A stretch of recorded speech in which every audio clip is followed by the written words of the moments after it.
Do you truly, in your heart of hearts, truly believe that this is a human being? This, Without a doubt. without a doubt, Yes. this is a dolphin fetus. So let me. Without a doubt, a dolphin fetus is a human being. This is a human fetus. Look how similar they are. But quite different. Dolphin. You just confirmed that a dolphin, in life, you confuse dolphins for human babies often. So let me. You ask go to you a question. SeaWorld and you're like, someone's got human babies in that aquarium.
I don't know why that was switched over, I guess.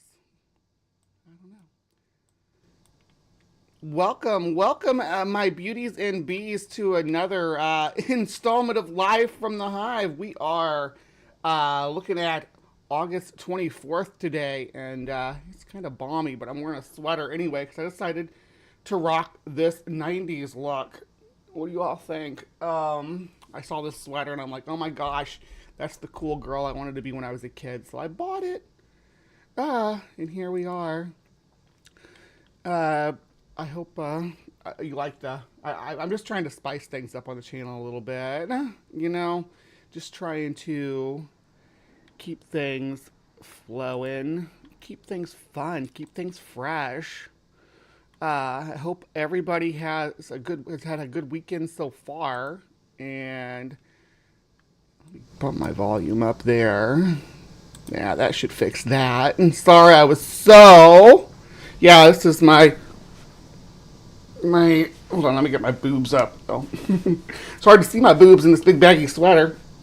I guess that's why a lot of girls with dysphoria about their chest wear baggy sweaters. But I have a little bit of dysphoria about my chest, so I guess that's me now.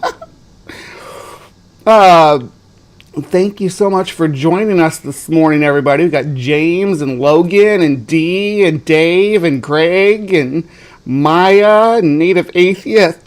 Thank you so much. And thank you for joining us last night, too, if you joined us for our journey to New Zealand to look at giant cryptid reptiles. That was a fun one. We got a good show today too, though.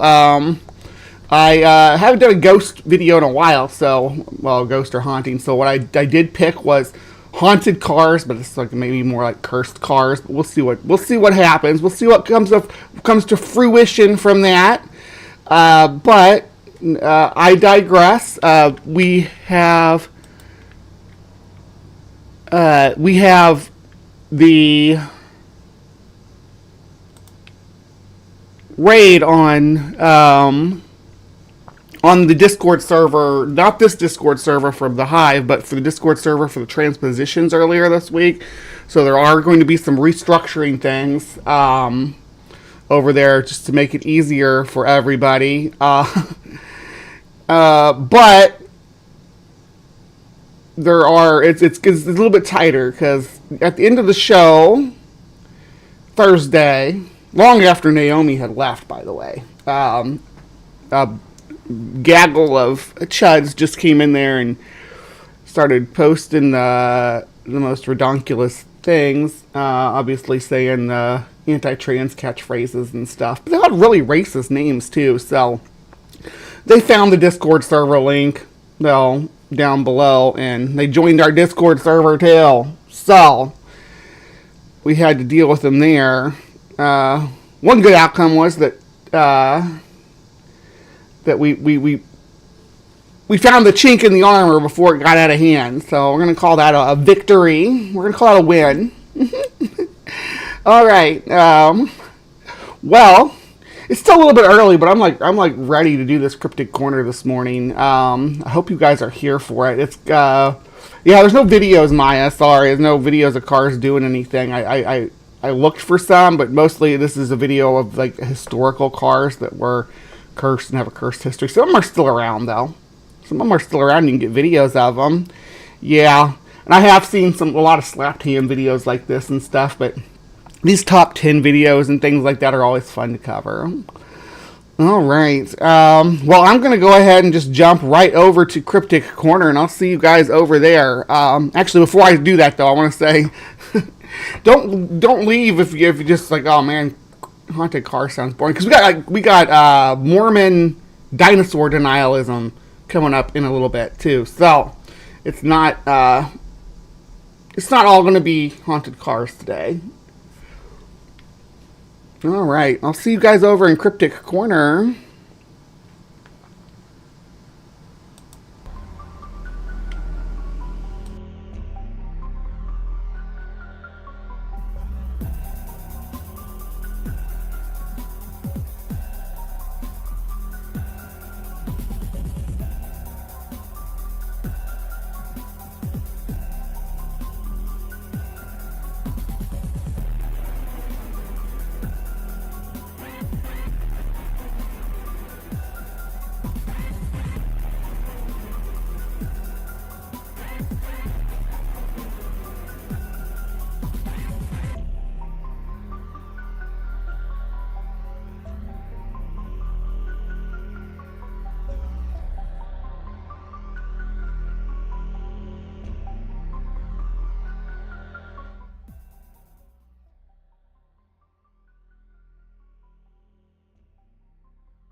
Hello, my beauties and bees, and welcome to another installment of Cryptic Corner for ya, where we explore the unexplained, the supernatural, the paranormal and hidden, the mysterious, the alien, the accursed, and the forbidden.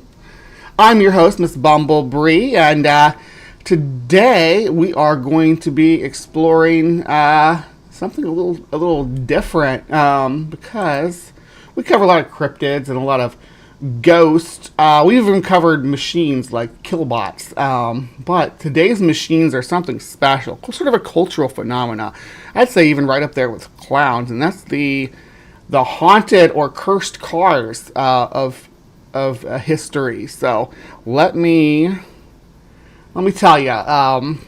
Maybe this is a lot very American centric, but movies like Maximum Overdrive and Christine, about the cars that become sentient and start committing acts of horror and mayhem, were always a favorite of mine, because where I grew up, and like I said, it's maybe American centric, I was like right down from a truck lot, so the diner scene and everything was like really close to home for me, and so it made it all that much more real and immersive for me to watch. Like, well, they made trucks too. They made trucks into its own movie as well. Maximum Overdrive is based on a short story, or a story by Stephen King called Trucks.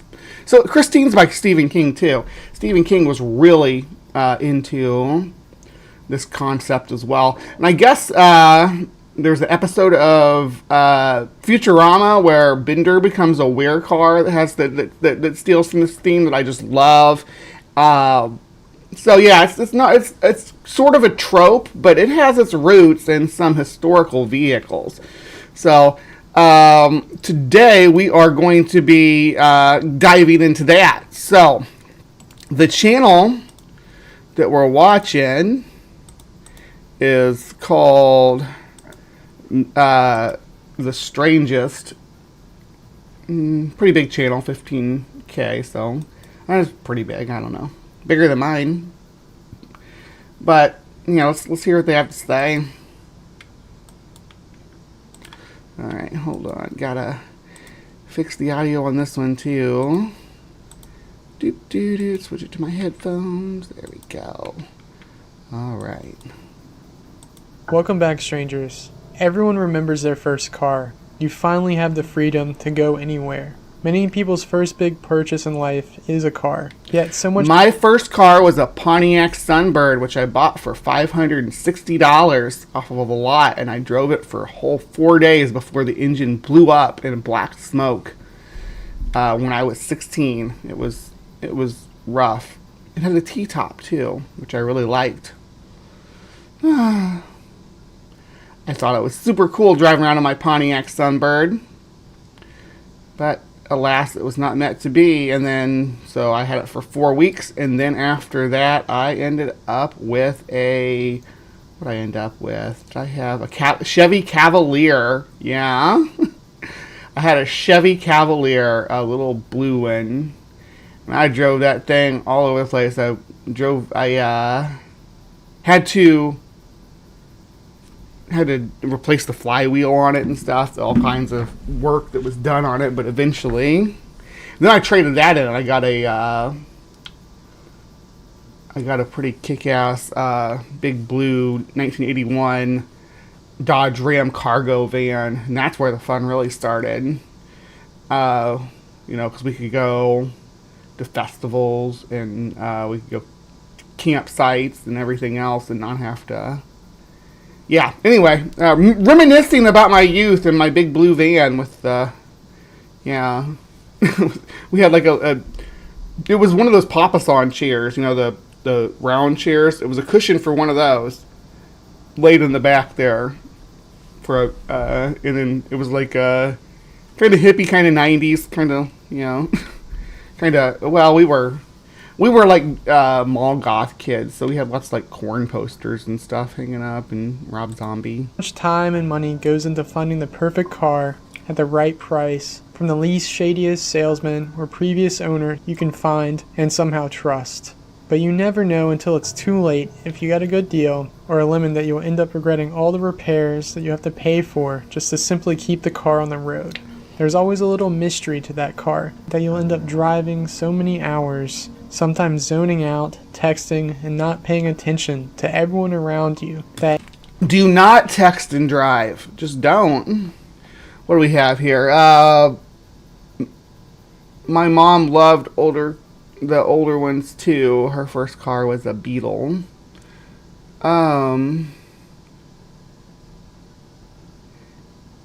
My first car was a 70s Dodge Diplomat with bad brakes. Practically had to stop Flintstone style, planting both your feet, huh? Both, yeah. Meet Fred Flintstone. That's George Jetson. 1972 Charger. Had to fix it almost every time I drove it. 72 Charger's a nice car, though. It's a really nice car for a kid to have. And before I drove it, but it was still awesome to have a car, yeah. At any moment, you could potentially injure or kill. Today, we're going to discuss the 5 haunted and cursed cars that ruined the lives of their owners and those closest to them. The best way to begin is with the car that inspired Stephen King's Christine. The car is a 1964 Dodge 330 limited edition, dubbed the Golden Eagle. The deadly car. Yeah, but Christine was a Plymouth Fury, though, just to be clear. And this is a Plymouth Fury right here, and the Golden Eagle wasn't red. Christine is red. This picture of her is kind of washed out, but yeah, she was like a candy apple red. Is connected to the deaths of at least 14 people, and has been called the most evil car in America. It was originally purchased by the Old Orchard Beach Police Department in Maine and used as a cop car. The police department then sold the car to a local elderly man after the 3 officers who drove the car regularly all died in strange but separate murder-suicides where they each killed their Stephen King actually wrote another book about this, about the another version of this story about the actual with the police car and everything. It's like a Buick 8. Is that what it's called? And then themselves. Yeah. The infamous Dodge eventually became the car of Wendy Allen and her family. They never encountered the violent side of the vehicle, but the car doors would randomly fly open while driving down the highway. The car's creepy reputation attracted a lot of teenage vandals in the 80s and 90s. Supposedly, all the unfortunate vandals died soon after terrorizing the car. 4 were struck by lightning, and 1 group was decapitated in a horrendous crash involving their car and an 18-wheeler. 2 young children. That's sad. This is like the kind of cursed stuff they do with like King Tut's tomb or the Hope Diamond, right? They're like anybody who comes in contact with that, no matter when they die, it's because of the curse. You know, whether it's 4 years down the road or 14 years down the road, it's always going to be the curse that's killing them. One in the 80s and another in the 90s who went with their older siblings to vandalize the car were eventually killed when they were crossing the street and hit by a car that was going so fast it appeared like it came out of nowhere. One poor kid in 2008 simply touched the cursed car, and a few weeks later he murdered his family, dog, and burned his house down. See, this is like urban legend stuff. Let's look at the actual lore around this one, though. The murderous motorized Golden Eagle, North America's most bloodthirsty car. While doing research for my Behind the Crime Scene tape blog, I've come across stories about murderers, abusers, poisoners, and psychopaths. But for all the evil that's strolling through the world, I would never have guessed that an antique car could be called evil. Yes, I have heard of the Stephen King classic Christine. It seems old Steve based Christine on a real murderous car, a 1964 Dodge 330 limited edition nicknamed Golden Eagle. Fans of Stephen King will know he centers his tale in Maine. He and Golden Eagle both call this picture a state home. The author writes horror while the car's legend is horrifying. Not much is known about the car before it was sold to the Old Orchard Police Force. 3 separate officers drove it, and all 3 of them murdered their families before taking their own lives. In a town of fewer than 8,000 people, what are the odds of so many murder-suicides? Needless to say, the force got rid of the car. Yeah, because it's got to be the car, right? It can't be that your hiring practices might be questionable and you're hiring psychopaths. That can't be a possibility. It's got to be the cursed car. I digress. We'll read on. Needless to say, the force got rid of the car, selling it to an elderly man who apparently gave it to its current owner, Wendy Allen. Members of the local church vehemently disagreed with keeping the so-called demon car in their town and vandalized it in some kind of warped exorcism. It has had the opposite effect. According to the Golden Eagle's owners, the vandals were all killed quite violently. Some were decapitated in automobile accidents, and a few others were struck by lightning, with one more being claimed in yet another murder-suicide. You have to feel bad for those who were decapitated. We can only hope it was quick, unlike this poor fellow. Let's see. I don't know what that has to do with anything we're reading here. The car is reportedly to blame for the deaths of 2 teens hit by another car before being flung onto the hood of the Golden Eagle, where they died. In 2007, another brave teen dared to merely touch the car, which he did, being full of bravado and bluster. Weeks later, he murdered his family and set their home ablaze. No one is entirely sure why. Okay, and that's got to be the car too. Yeah, obviously. In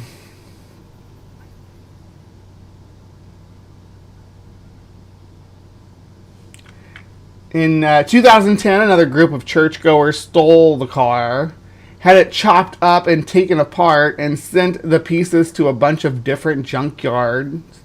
Miss Allen is a self-proclaimed car collector, and with help from supporters, raised the necessary funds to find many of her beloved car's pieces. Others could not be found and had to be replaced completely. The car was restored to the point that the owner was able to use it as her daily driver. Miss Allen claims the vandals and church folk brought the curse on themselves, targeting her because of her beliefs in the occult. Some even went as far as to accuse her of witchcraft, using the car as her tool to cast death spells. All told, though, the car is apparently responsible for anywhere from 14 to 32 deaths, depending on who you listen to. Interestingly enough, Miss Allen lives in Old Orchard Beach. She claims the car has never hurt any of her family, despite its tendency to fling the doors open while driving down the highway. One good thing for seatbelts, right? Apparently the car has figured out how to release those too, but these days the car remains hidden away for its own safety. Miss Allen has cashed in on her infamy by claiming to be the founder of the Church of the Holy Rhinestones. Is her car a killer, or is she concocted the story for 15 minutes of fame? Yeah, it seems like maybe she's spinning this yarn, right? That's the vibes I'm getting, that this story comes from Miss Allen herself. Maybe the car did have the bad history with the police department, which where she got it, but everything else seems to be word of mouth from Miss Allen. Yeah, Bottleneck Jack. They like to live dangerously. In 2010, a church group stole the car and took it apart. They believed a demon was inhabiting the vehicle, so they chopped it up and distributed the different parts of the car to various junkyards, so the car could never be whole again. Owner Wendy Allen was able to use the internet to help retrieve most of the car, but is currently sitting in pieces and hidden from future vandals. That's not what that story I just read said. See, that's why I'm glad I'm checking in on this. I don't know which one of those things is true. The story I just read said that she had it restored and is able to drive it now. Of course, this is from 5 years ago in this blog. I had to replace some of the parts. This blog is from, just a few years ago, just 3 years ago. So, maybe things changed between then and now. I'll give him that. Okay. Many remember the assassination of Archduke Franz Ferdinand that began World War I. After years of building tension between the nations of Europe, on Sunday, June 28, 1914. That's the from a Buick 8. That's the one I was talking about. So that's the one where he decided to go back and where Stephen King went back and decided to write a horror story about those cops, or based around those cops in that car.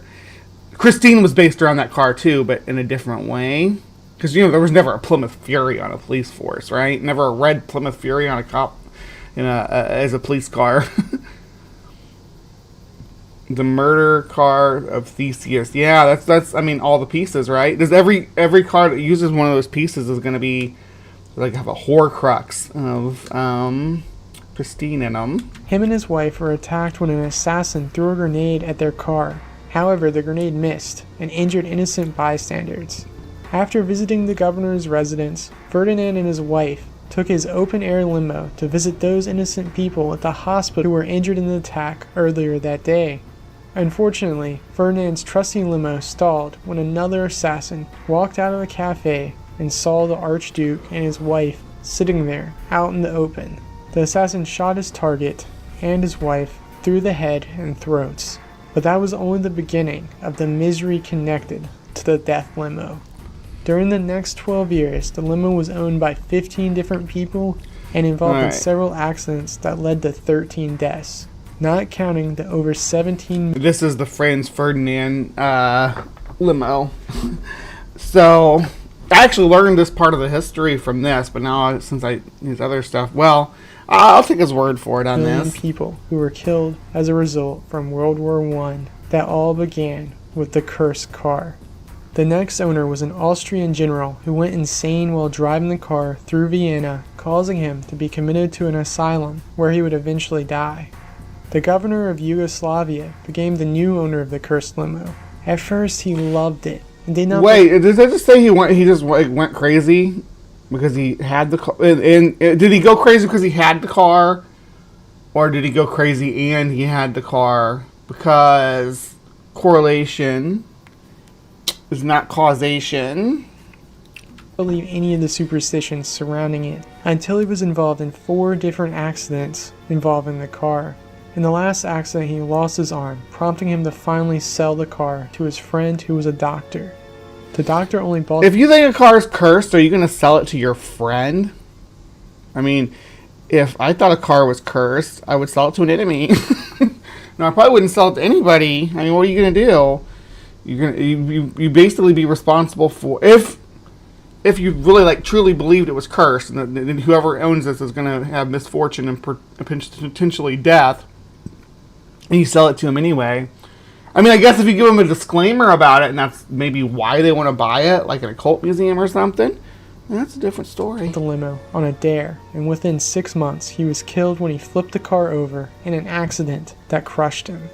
A captain in the German army bought the vehicle, but died when he crashed the car trying to avoid 2 pedestrians crossing the road.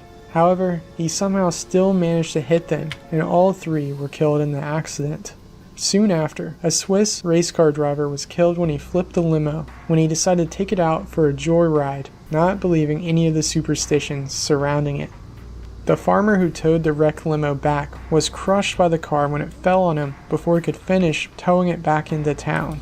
Jeez, that would suck. Driving a wrecker and having to.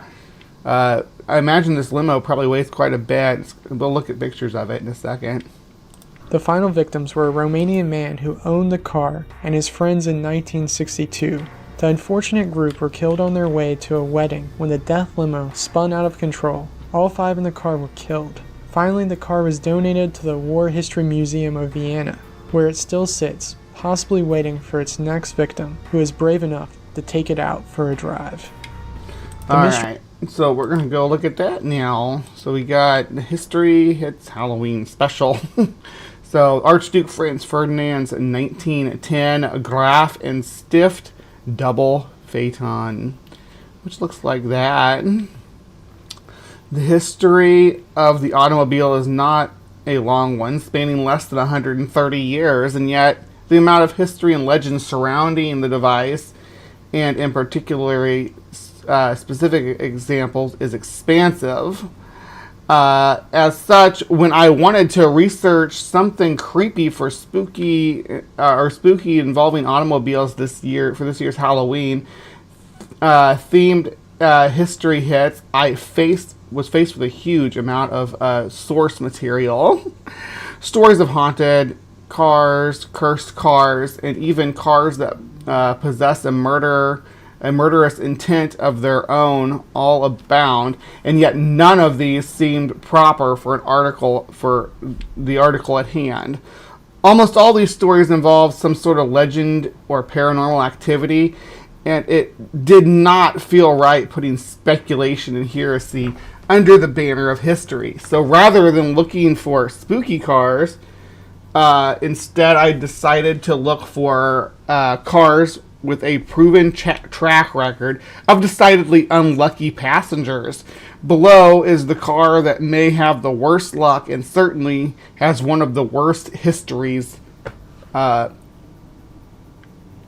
events attached to it, and talking about World War I, and that I was able to find and confirm. So first we get Franz Ferdinand. One of the most important assassinations with the longest felt effect is that of Austro-Hungarian Empire's Archduke Franz Ferdinand and his wife Sophie.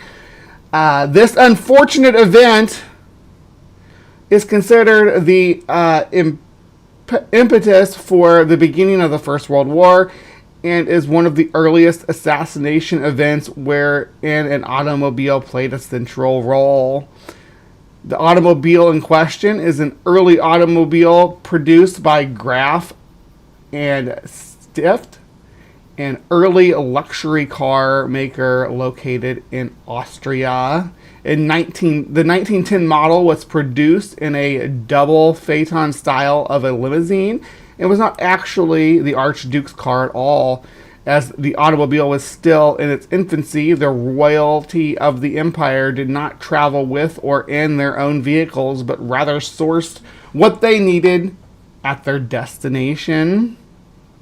The car the Archduke was passenger in on that fateful day of the 28th of June, 1914, belonged not to a royal, but rather to a logistic officer, one Count Franz von Harrach.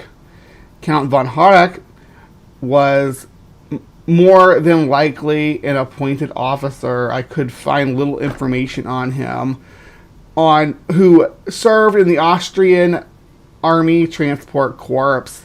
His vehicle was equipped with not at all powerful 31.5 HP horsepower engine, and would prove to be unfamiliar with the driver of the Archduke. This unfamiliarity would prove a factor in his killing. While touring Sarajevo in Serbia on this day, several would-be assassins were positioning themselves around his route, preparing to take his life in hopes of furthering their cause. It was one of these men who threw a bomb at the motor vehicle early in the day, only to be met with failure. The bomb bounced off the folded convertible top of the Archduke's car, bouncing under his entourage, following, exploding and injuring many. It was this failure that would prove key to the Archduke's death, for with it, the Archduke changed his route from the pre-prescribed one, and the remainder of his would-be assassins fled their post. It was one of these assassins, 19-year-old Gavril Principe, who pulled the trigger of that fateful shot which killed Archduke and his wife after a series of coincidences. 19-year-olds sure looked old back then. That's crazy. After wandering off from his initial post, Princip had been hungry and went to purchase some food at a local cafe. And while earlier the Archduke and his wife had decided to visit the men injured by the earlier attempt on his life and set off for the hospital where they were staying, while a local general had cleared the route for them, his driver was not informed the route and was unfamiliar with the city anyhow. On the way to the hospital with the Archduke and his wife, he made a wrong turn and quickly realized his mistake. Attempted to make a multi-point U-turn. Unfortunately, where he attempted the turn was directly in front of the cafe Princip was visiting. The driver, wrestling with the unfamiliar route and equally unfamiliar vehicle, stalled midway through the turn, a bare 5 foot from where Princip was standing. A few seconds later, the two shots from Princip's pistol and the Archduke and his wife were mortally wounded. It was a series of unfortunate events capped by a stalling car presenting a stationary target, which led to the death of the Archduke and the start of the First World War, and the death of millions. If it were not a morbid enough history for this unfortunate limousine, further legends surround this particular vehicle.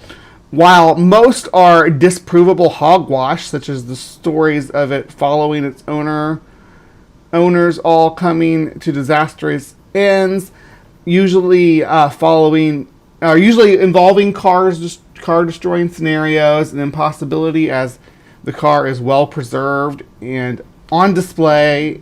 One of the stories does prove to hold enough truth for retelling. For nearly a century, the odd coincidence that the car's license plate had gone unnoticed despite being on public display.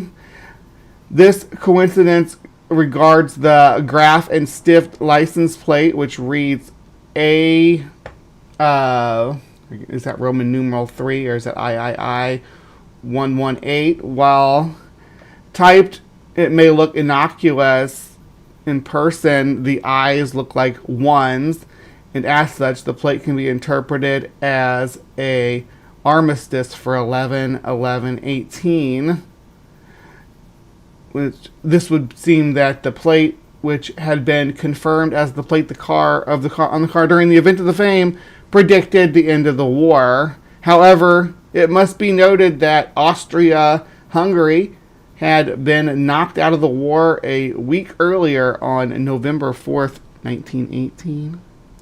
To read the full story and of the unfounded curses surrounding the car, read this wonderful Smithsonian article. We're not going to do that. I mean, the guy just told us most of them, but most of them seem to be superstition. The history of the Black Volga spread across the Soviet Union in the 1960s and 70s.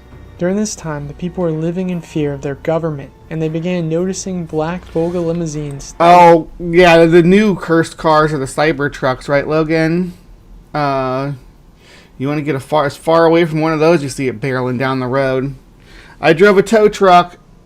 The car I was towing were not trouble. The idiots that pulled out in front of me thinking I could stop on a dime were. Yeah, that's the problem when you're driving a big rig at all. Would abduct people, especially children. The cars had a white curtain and rims. Some said the mirrors on the cars looked like horns. Others claimed the Volga was actually red, but no one could ever see the driver. Rumors began to circulate that the cars were actually driven by vampires, priests, nuns, Jews, Satanists, and even Satan himself. It is said that the driver would lure victims. Maybe they all carpool together to save on gas. I don't know what the fuel market in Russia was back then, but I could see a good reason for vampires and witches and devils and stuff to all want to carpool together just to make things a little more affordable. All pitch in a couple bucks for gas, or maybe they rotate who drives. Victims into the car by asking them for the time. If anyone else approached the car uninvited, they would be killed on the spot or die mysteriously exactly 24 hours later. Many think children were targeted. Killed on the spot's a little extreme, right? If they were killed on the spot, you think there'd be like dozens of police reports. Of course, this is coming from Russia, so. And remember, when I talked about Russia before, Alyoshanka, where they had the alien baby or whatever in the shoebox, and the cops are like, there's no alien baby in the shoebox, and the lady's like, no, here's my alien baby in the shoebox, and they're like, nope, we're taking you to the mental hospital, there's no alien baby in the shoebox. And then the alien baby in the shoebox died, and some guy found it and put it in his refrigerator. That's the kind of stuff that I expect from the Russian police. So targeted so their blood could be used to cure rich Arabs or Westerners who suffered from leukemia or other diseases, so their organs would be harvested and sold on the black market. So it's Pizzagate it's Russian Pizzagate with black cars. Volga limousines were one of the most expensive cars driven by high society Soviets, usually only belonging to the elite political officers who were responsible for the hardships and fears of its citizens. The legend of the Black Volga is believed to have been circulated by the Polish secret police. This is a small town America too. In order to discredit the idea of actual secret kidnappings that were taking place that time in the Soviet state. So when we were kids, it was white vans that were supposed to be grabbing people. Yeah, it was always watch out for big white vans. And I was talking earlier about my big blue cargo van. That was people always get suspicious about that because they think I was like a burglar or something. When I park in front of my friend's house, like I'd look out the window and the cops would be looking at my vehicle and running my plates and stuff, and looking in my windows. And I'd look outside, and I was just a kid. I was like 16, 17 years old. I'm like, what the hell? The Black Volga is a European phenomenon of mysterious black cars said to be driven by various people in different accounts and abduct people. the story and other interpretations. The legend was spread through East Europe in the post-Iron Curtain communist reign. The story tells of a mysterious black Volga car that abducts people. The story differs on who was abducted and who was the driver. Some have stated it was children who were abducted, while others say it was adults. The driver has been told as a secret police, Satan, demons, or other people of ethnic groups that have been told as monsters in their stories. Yeah, this is translated, by the way, so pardon the broken English. Criminal conspiracy. The most common belief involving the Black Volga is that it was driven by a gang of criminals who use it to kidnap victims for use in organ harvesting or child slavery, since many targets were said to be children. There were also tales of it being used by a serial killer who would pull up to ask people the time. If the victim approached to do so, the killer would proceed to kidnap and murder them in a gruesome manner. Occult conspiracy. Another common belief was that the Black Volga was a demonic entity used by Satan or other high-ranking spirits of evil to capture souls. Using a similar method to the serial killer story, in these stories the demonic car would ask for the time, and anyone who answered was cursed to die at the same time that next day, but could save themselves by replying, "It is God's time," causing the demon to vanish. Other occult-based tales involving the Black Volga had it driven by cultists who would kidnap children for their blood rituals or satanic ritual abuse. These stories sometimes also included members of the clergy, such as nuns or priests, further suggestive of a theistic Satanism. So yeah, it's that's probably the most out there of the theories. Possible truth. While largely just a series of urban legends, the nature of the Black Volga myth may have been deliberately spread or intensified by Polish secret police in order to make claims involving actual kidnappings by the government seem invalid and ridiculous. Of course, with all the conspiracy theories, this has never been proven, and as such, most agree the Black Volga is purely fiction. Here's a list of possible explanations. Rumor or hoax. Secret police working for the Communist Party. Demonic presence. Uncaptured serial killer who kidnaps children and adults to later murder and maim them. Possible story told to scare children into behaving. Yeah, I'm thinking that's probably a viable one. Vampire drivers who kidnap children and adults for sucking their blood. A ghostly presence. Nuns or priest. Satanist. A paranormal entity. The vehicle is driven by the devil himself. Powers and ability. Driving. Criminal resources. Supernatural abilities. The Black Volga can be a sedan or a limousine.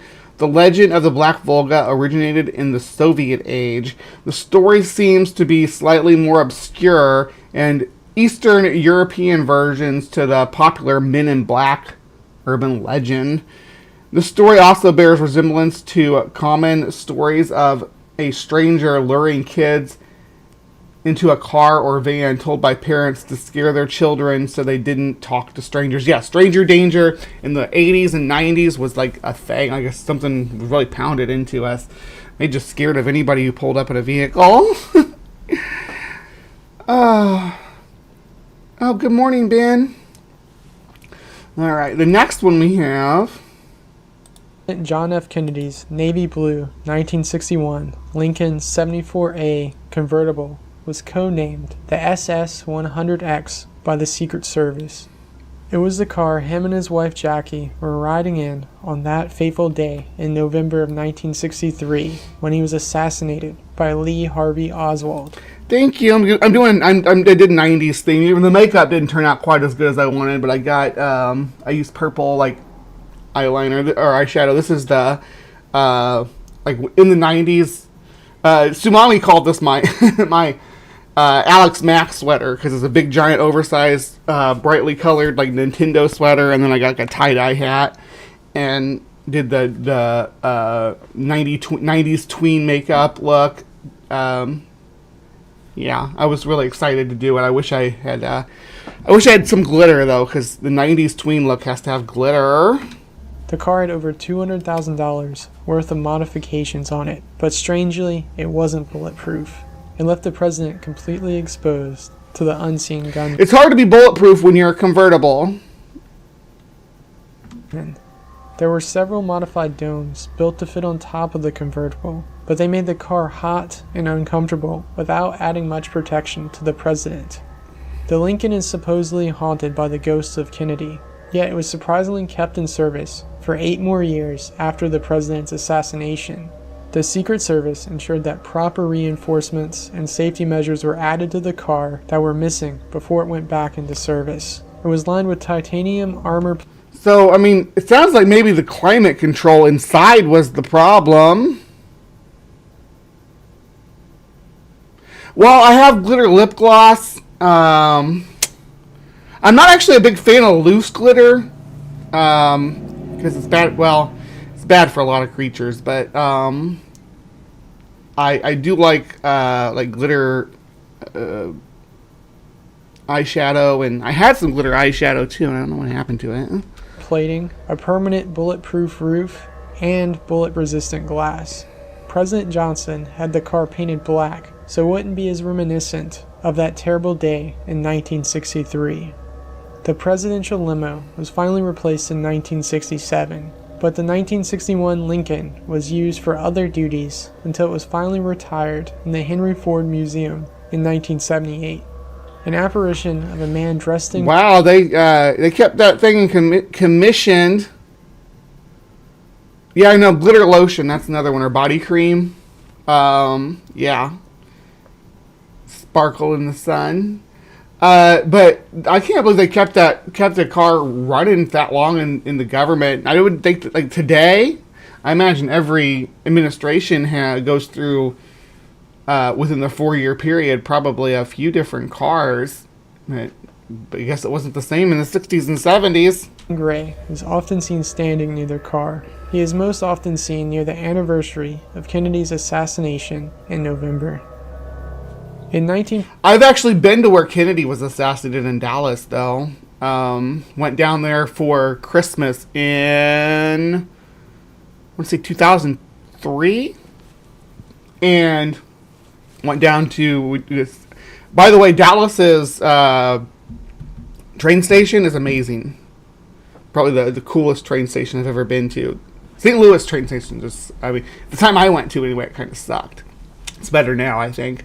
We got stuff to do there now, but I digress. I did go to the place where Kennedy was shot.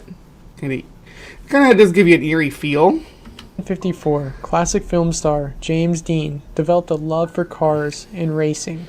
After filming Who's ready for the Porsche Spider, guys?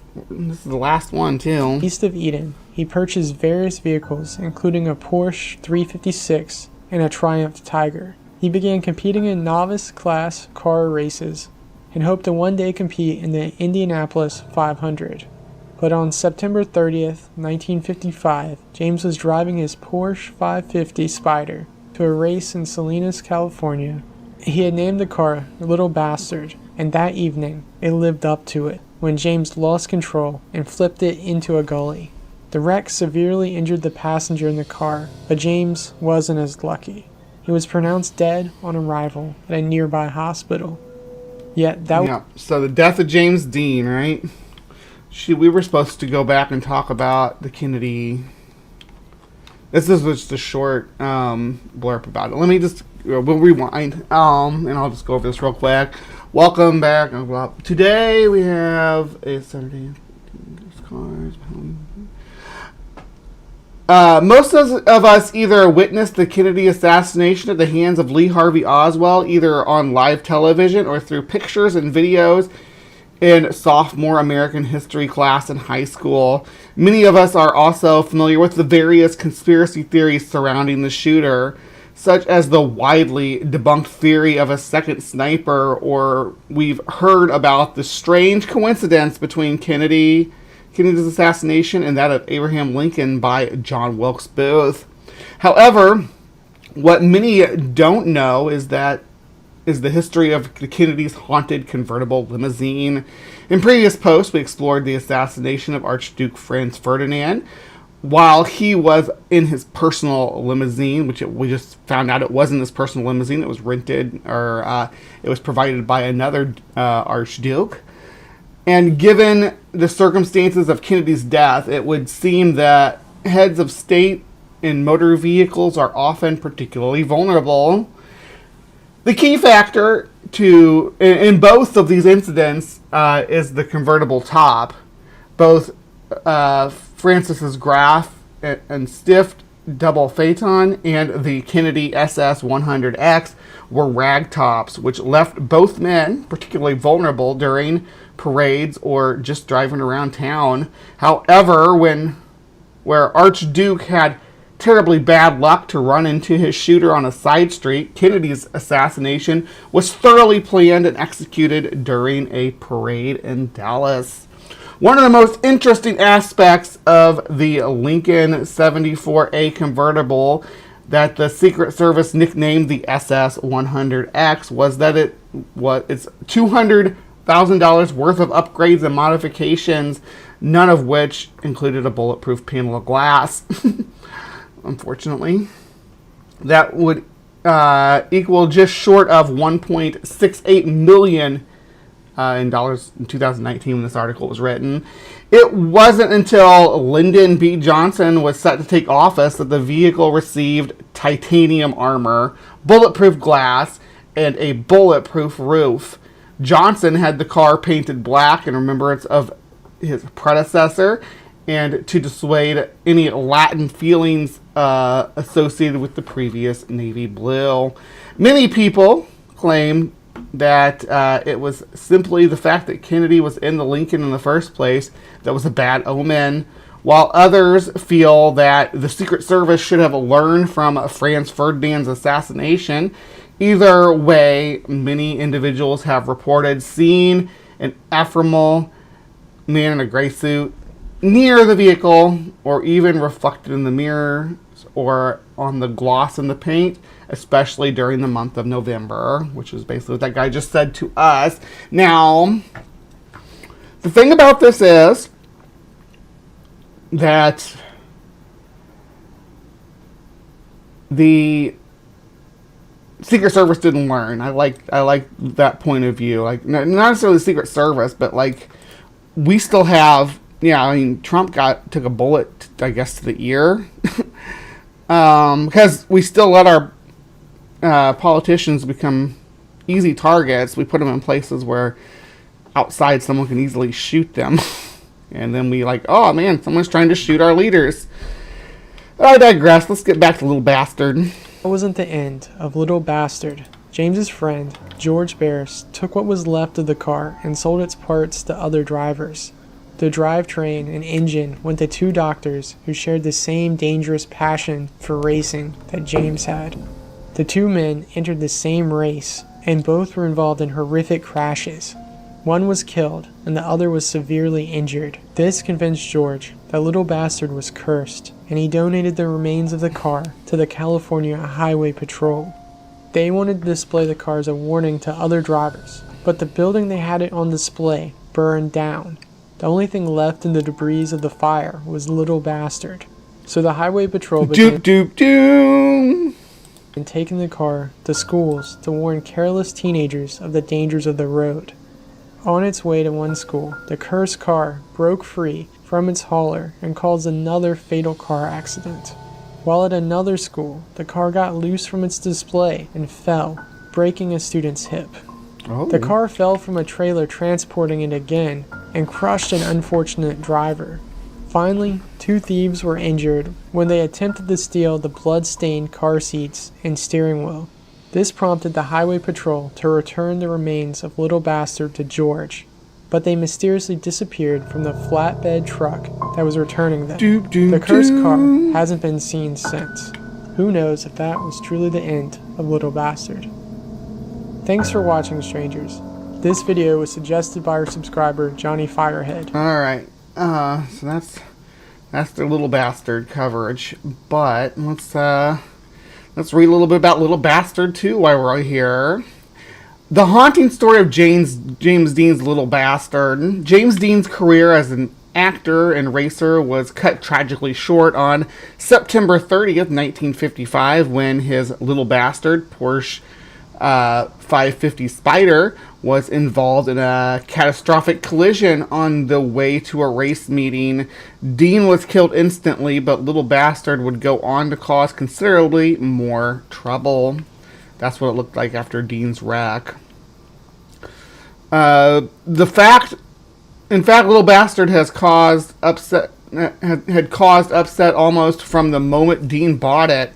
A week before the fatal crash, Dean met British actor Alec Guinness in Los Angeles. Guinness had an ominous feeling on seeing the Porsche and would later write in his diary, "The sports car looked sinister to me, exhausted, hungry, feeling a little ill-tempered in spite of Dean's kindness. I heard myself say, in a voice I could hardly recognize as my own, 'Please never get in it. If you get in that car, you'll be found dead in it this time next week.'" That's Alec Guinness, who played Obi-Wan Kenobi in the original Star Wars series.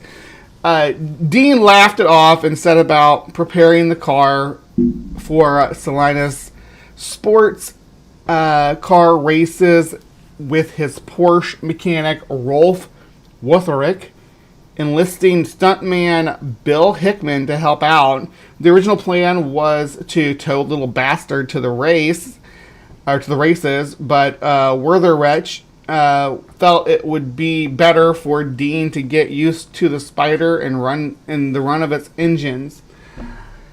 On that fateful Friday, Wutherick sat next to Dean while Hickman followed with his truck and trailer. Police pulled over the convoy and issued a pair of speeding tickets just outside Bakersfield. It didn't slow Dean down one bit. Dean was barreling down Route 466 at the estimated 85 miles an hour when a young Cal Poly student named Donald Turnipseed. Yeah, there you go. Driving a Ford Tudor, decided to make a sudden turn onto Route 41. The impact sent the Ford almost 40 feet down the road and ejected Wutherick from the Porsche. Dean was pronounced dead on arrival at the Paso Robles War Memorial Hospital at 6:20 p.m. Despite being declared a total loss by insurance companies, the car was sold on and would continue to cause carnage whenever it or even parts of it went. Dr. William Esrich, who bought the Porsche from a salvage yard in Burbank and proceeded to strip it for parts, Esrich installed the Porsche's engine into his Lotus 9 race car, then loaned the transmission and suspension parts to fellow doctor and racer Troy McHenry. Excuse me. Esrich crashed the Lotus at the 1956 Pomona sports car races, surviving, but McHenry wasn't as lucky. He hit 3 trees and was killed in the same race, and so the curse of Little Bastard gained some strength. There it is. Dean's Porsche itself carried on shortly after the crash. Publicity mongers and self-proclaimed king of customs George Barris bought the Spider, promising to rebuild it When the mangled frame was found to be beyond recovery, Barris chose to capitalize on the car's notoriety. The Porsche was loaned to the Los Angeles chapter of National Safety Council from 1957 to 1959. It went on a gruesome tour on car shows, movie theaters, and bowling alleys. In March of 1959, while in storage in Fresno, the car mysteriously caught fire. It suffered remarkably little damage, 2 melted tires and some singed paint. And fortunately, the fire didn't spread to other vehicles in the storage. That's funny because just a minute ago, that guy telling the story was like, oh, it burned the whole place down. The only thing left was little bastard. No, it wasn't like that. Meanwhile, Barris had sold a pair of tires from the 550, and both reportedly blew at the same time, causing the new owner to I think it's probably supposed to be careen off the road. There are other unconfirmed stories of little bastards post-accident life. The car is said to have fallen from its display while on show in Sacramento, breaking the hip of a bystander. The Spider also reportedly fell on and killed George Barkas, the driver who transported it to a road safety expo. Finally, the Porsche is rumored to have disappeared from a sealed boxcar in 1960 while en route to Miami, from Miami to Los Angeles. Some believe Barris, ever the showman, fabricated the story as a way to keep the car's mystique alive. Despite a $1 million reward for information being offered in 2005, Little Bastard's whereabouts remain unknown. With Barris himself now gone and no sign of the car for 60 years, the end of Little Bastard's haunting story may never be revealed. All right. Well, so, yeah, the strangest does, videos about strange stuff, so we may see them again. Hell's Gate Bridge, Alabama. We got Chernobyl, the Gaffney Visitor. Let's see, Unsolved Japan Mysteries, Abandoned Haunted, 5 Deepwood Monsters. Yeah, so there's a lot to maybe delve into here if we wanted to. There's the Dover Demon. A review of The Bad Seed. We were supposed to watch that and gather one of these days, so yeah. Anyway, so what do you all think? Is it possible for a car to carry on bad memories or bad juju from a previous owner or accident and pass it forward? I don't think so. I think this is just another example of like King Tut's curse or the Hope Diamond's curse or any of that stuff, that there's nothing really substantial to it. It's just drawing patterns where there are none, because humans were pattern-seeking apes, and that's what we do. We seek out patterns, so even when there aren't any, we'll make up our own. Let me know, though, in the comments down below what you think of this mysterious vehicle. All right. And please remember to be kind, take care, and we'll see you next time. All right, guys. Yeah, so that was Cryptic Corner for today. Hope you enjoyed that. A little bit of ghost stories and curses and stuff. Next week I'll have a cryptid again, so make sure you come back for that. But we have more show to come. The part that I'm most excited about today is right around the corner now, and that's the part where we talk about Mormon dinosaur denialism. So don't go anywhere. I'm going to have an intermission here. And then after that intermission, we are going to dive right in.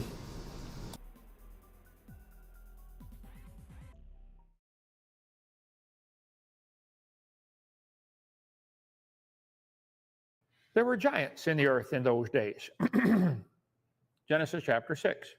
Evolution believers, and by the way, you have to believe in evolution. You don't accept evolution, you believe it. Stop saying you accept it. You can only accept the truth. You have to believe something else, and evolution is a religion. They want you to think that man started off small, like a chimpanzee, and got bigger, better, stronger, smarter. Ancient man was probably much bigger and smarter than modern man.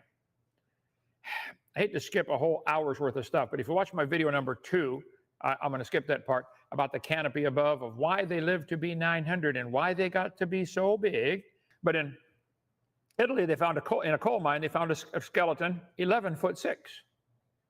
How'd you like to have him on the basketball team? Okay, Herman, drop the ball in the hoop right there. Okay.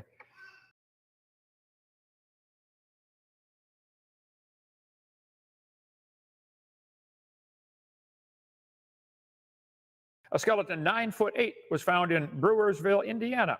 Now, here's what the atheists do, and they're going to do that on my channel, I'm sure, tonight, okay? They're going to try to discredit each and every one of these giant finds. And some have been hoaxes. There have been hoaxes and frauds, no question. Your whole religion of evolution is a hoax and a fraud, the whole thing. But we all came from a rock 4.6 billion years ago. That whole thing's a fraud. But it's true, there have been a few frauds, but there's been a lot of research done on giants. You guys don't want to believe that because it goes against your religion. You want people to believe, oh, you started like a chimpanzee and we're getting bigger, better, stronger, smarter. When the truth is the opposite. There were giants in the earth in those days, like the Bible says.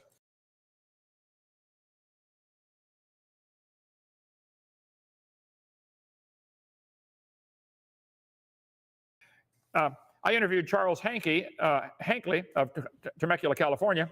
I don't know if his number is still good there.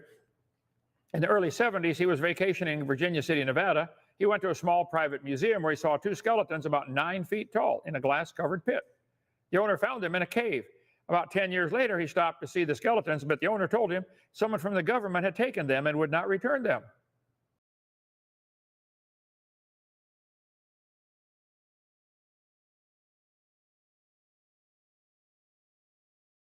Buried beneath heavy layers of shell some 30 miles below the city, I'm almost certain it's Shreveport, Mr. Clay found unmistakable evidence of a prehistoric race. Huge bones, similar in every respect to man's, were found embedded in thick layers of clamshells. As many as a score of skeletons were found intact. Every skeleton was fully 9 feet high.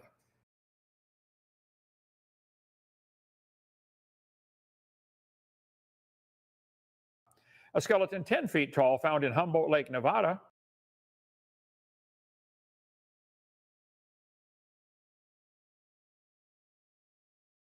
In Walkertown, Indiana, I just Googled it about an hour ago, a group of amateur archaeologists opened a mound of 1925 and unearthed the skeletons of 8 giants ranging from 8 to 9 feet long.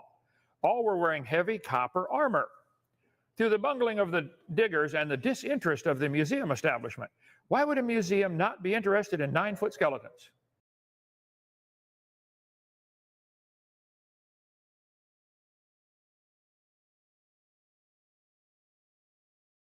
In 1616, Dutch explorers Jacob Lemire and William Stoughton described stumbling upon a pair of skeletons more than 9 feet tall. Patagonia means big feet.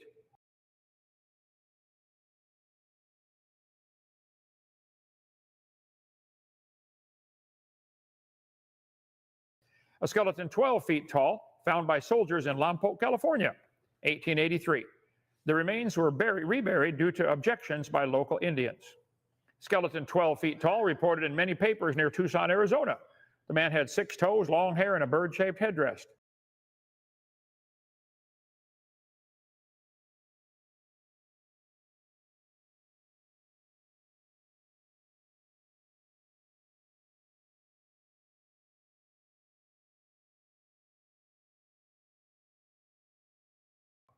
Two other, male and female, 9'4" and 8 foot. Others were 10 feet tall. Ohio giants from Scientific American. Now see, this is 1880, when Scientific American would go ahead and publish the truth about things they actually found. Now they hide anything that goes against the evolution religion.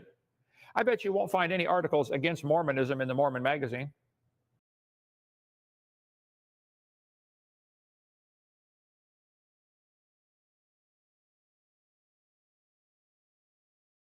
A woman reportedly 7 feet tall was found with an infant.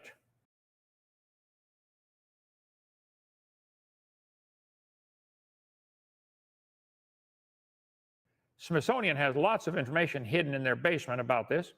Lovelock Cave, Nevada, in Winnemucca, Nevada. Let's see, they found all kinds of giant stuff. There's a normal human thumb bone. There it is next to a giant human thumb bone.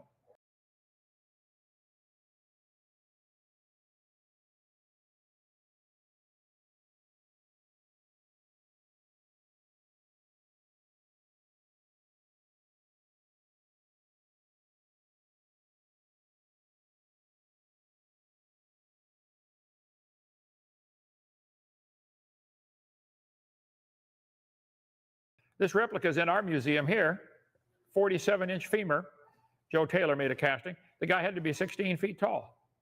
An Egyptian construction crew ran into a burial mound, found several burials of giant humans, some 16 feet tall. King Og in the Bible was 12 to 18 feet. We got the replica right here in our museum. That'd be a big fella. Large, non-petrified human jawbones in eastern Turkey.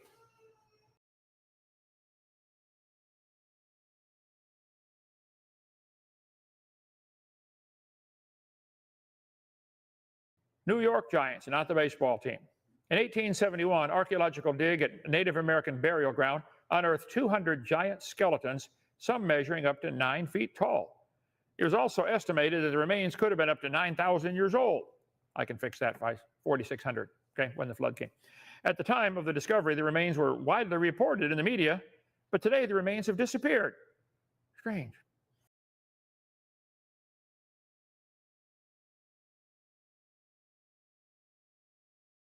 One of the most famous giant footprints found was outside someplace in South Africa. It was found 100 years ago by a hunter. Locals named it the footprint of God. The print is 1.2 meters long. What would that be, over 4 feet? Well, one footprint. And the rest of the body was sized in proportion to the foot. The giant would stand about 24 to 27 feet tall. That's a pretty good sized footprint. 1912, a 4-foot long print was unearthed in South Africa that was dated over 200 million years old. You guys knock it off, okay? Whatever humanoid made the print would have had been about 27 feet tall.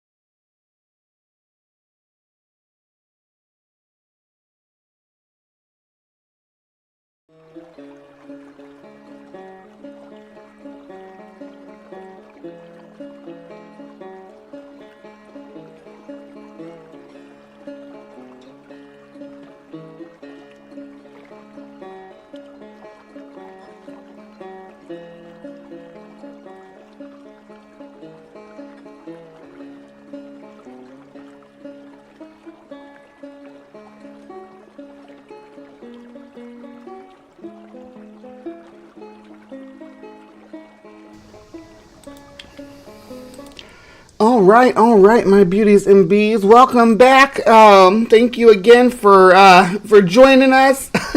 For everybody watching live, we are continuing on. For those of you all who are popping in, hello. And welcome to Just a Theory. The Mormons have a theory today, and that theory is that dinosaurs weren't real. All right, so, where do you even go from there? We're going to jump right into it. Yeah, this is going to be... It's going to be one of those things. So, yeah, let's see. This channel is called Ward Radio.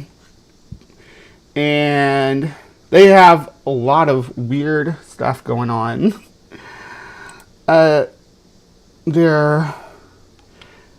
right-leaning, as you can see, except for, like, Brett Cooper. But they have some crazy woo stuff going on here, too. You got, like, pagan shrines. They talk about Bigfoot. They talk about, there's Chapel Roan. Where was it? They talked about parasites being demons and ancient dog-headed people and all sorts of weird Mormon beliefs that we don't really get. Like, yeah, the curse of Cain and all that.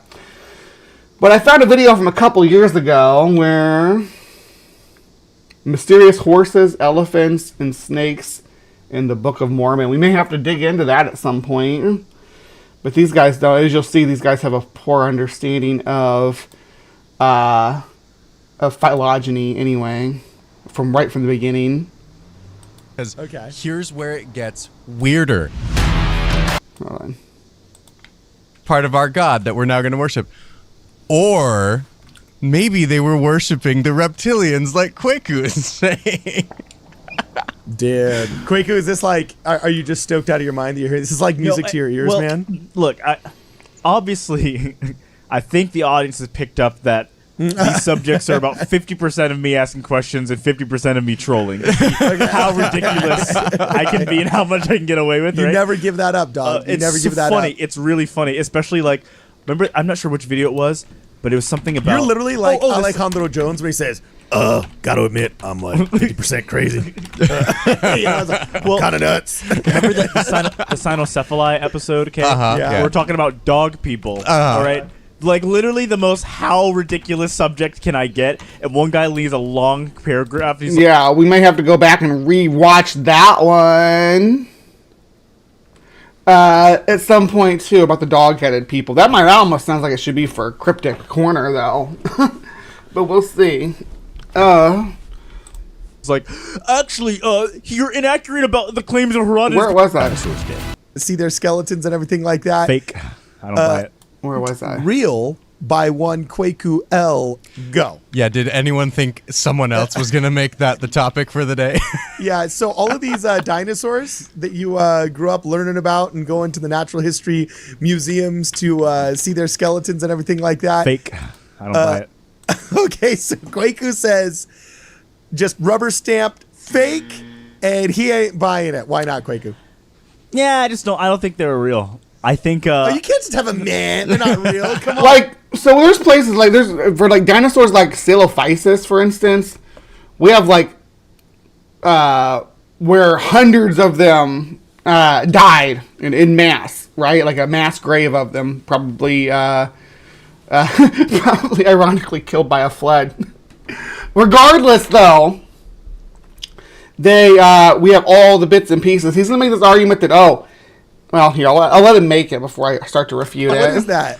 if I told you that the Earth used to be populated by giant chinchillas, you wouldn't believe it either. But since we've just been taught that there was big lizards, See, now here's the deal. That's not what something we've just been taught. That's what the evidence shows that that there were. And but calling them big lizards is a bit odd. Big archosaurs, but archosaurs aren't lizards. Lizards are lepidosaurs. Like I said, they're really bad at phylogeny here. Lepidosaurs, there's lizards and snakes and their allies, most of which are extinct now, of course. And then archosaurs are dinosaurs, pterosaurs, and crocodilians. So, yeah, that's how that's divided up. And, yeah, so calling them lizard-like, I guess that's okay. Early mammals were lizard-like too, though, as much as dinosaurs were. If you told me that the world was populated by giant chinchillas and you had a giant chinchilla skeleton to show me, maybe I'd be more inclined to believe the you. Giant sloths in La Brea tar pits right down the road from our studio. That's almost a chinchilla. no. Your argument isn't No, they're not, because chinchillas are rodents. Very much nested deeply in rodents, right? Whereas sloths are xenothrans, this weird group of mammals that evolved in South America during its isolation. That it includes the extant sloths, armadillos, and anteaters. Those are all xenothrans. They're not closely related to rodents at all. As a matter of fact, their closest relatives are the Afrotheres, which are a similar group that evolved in isolated Africa even earlier, which includes elephants, manatees, aardvarks, and hyraxes, and things like that. So those are their closest relatives.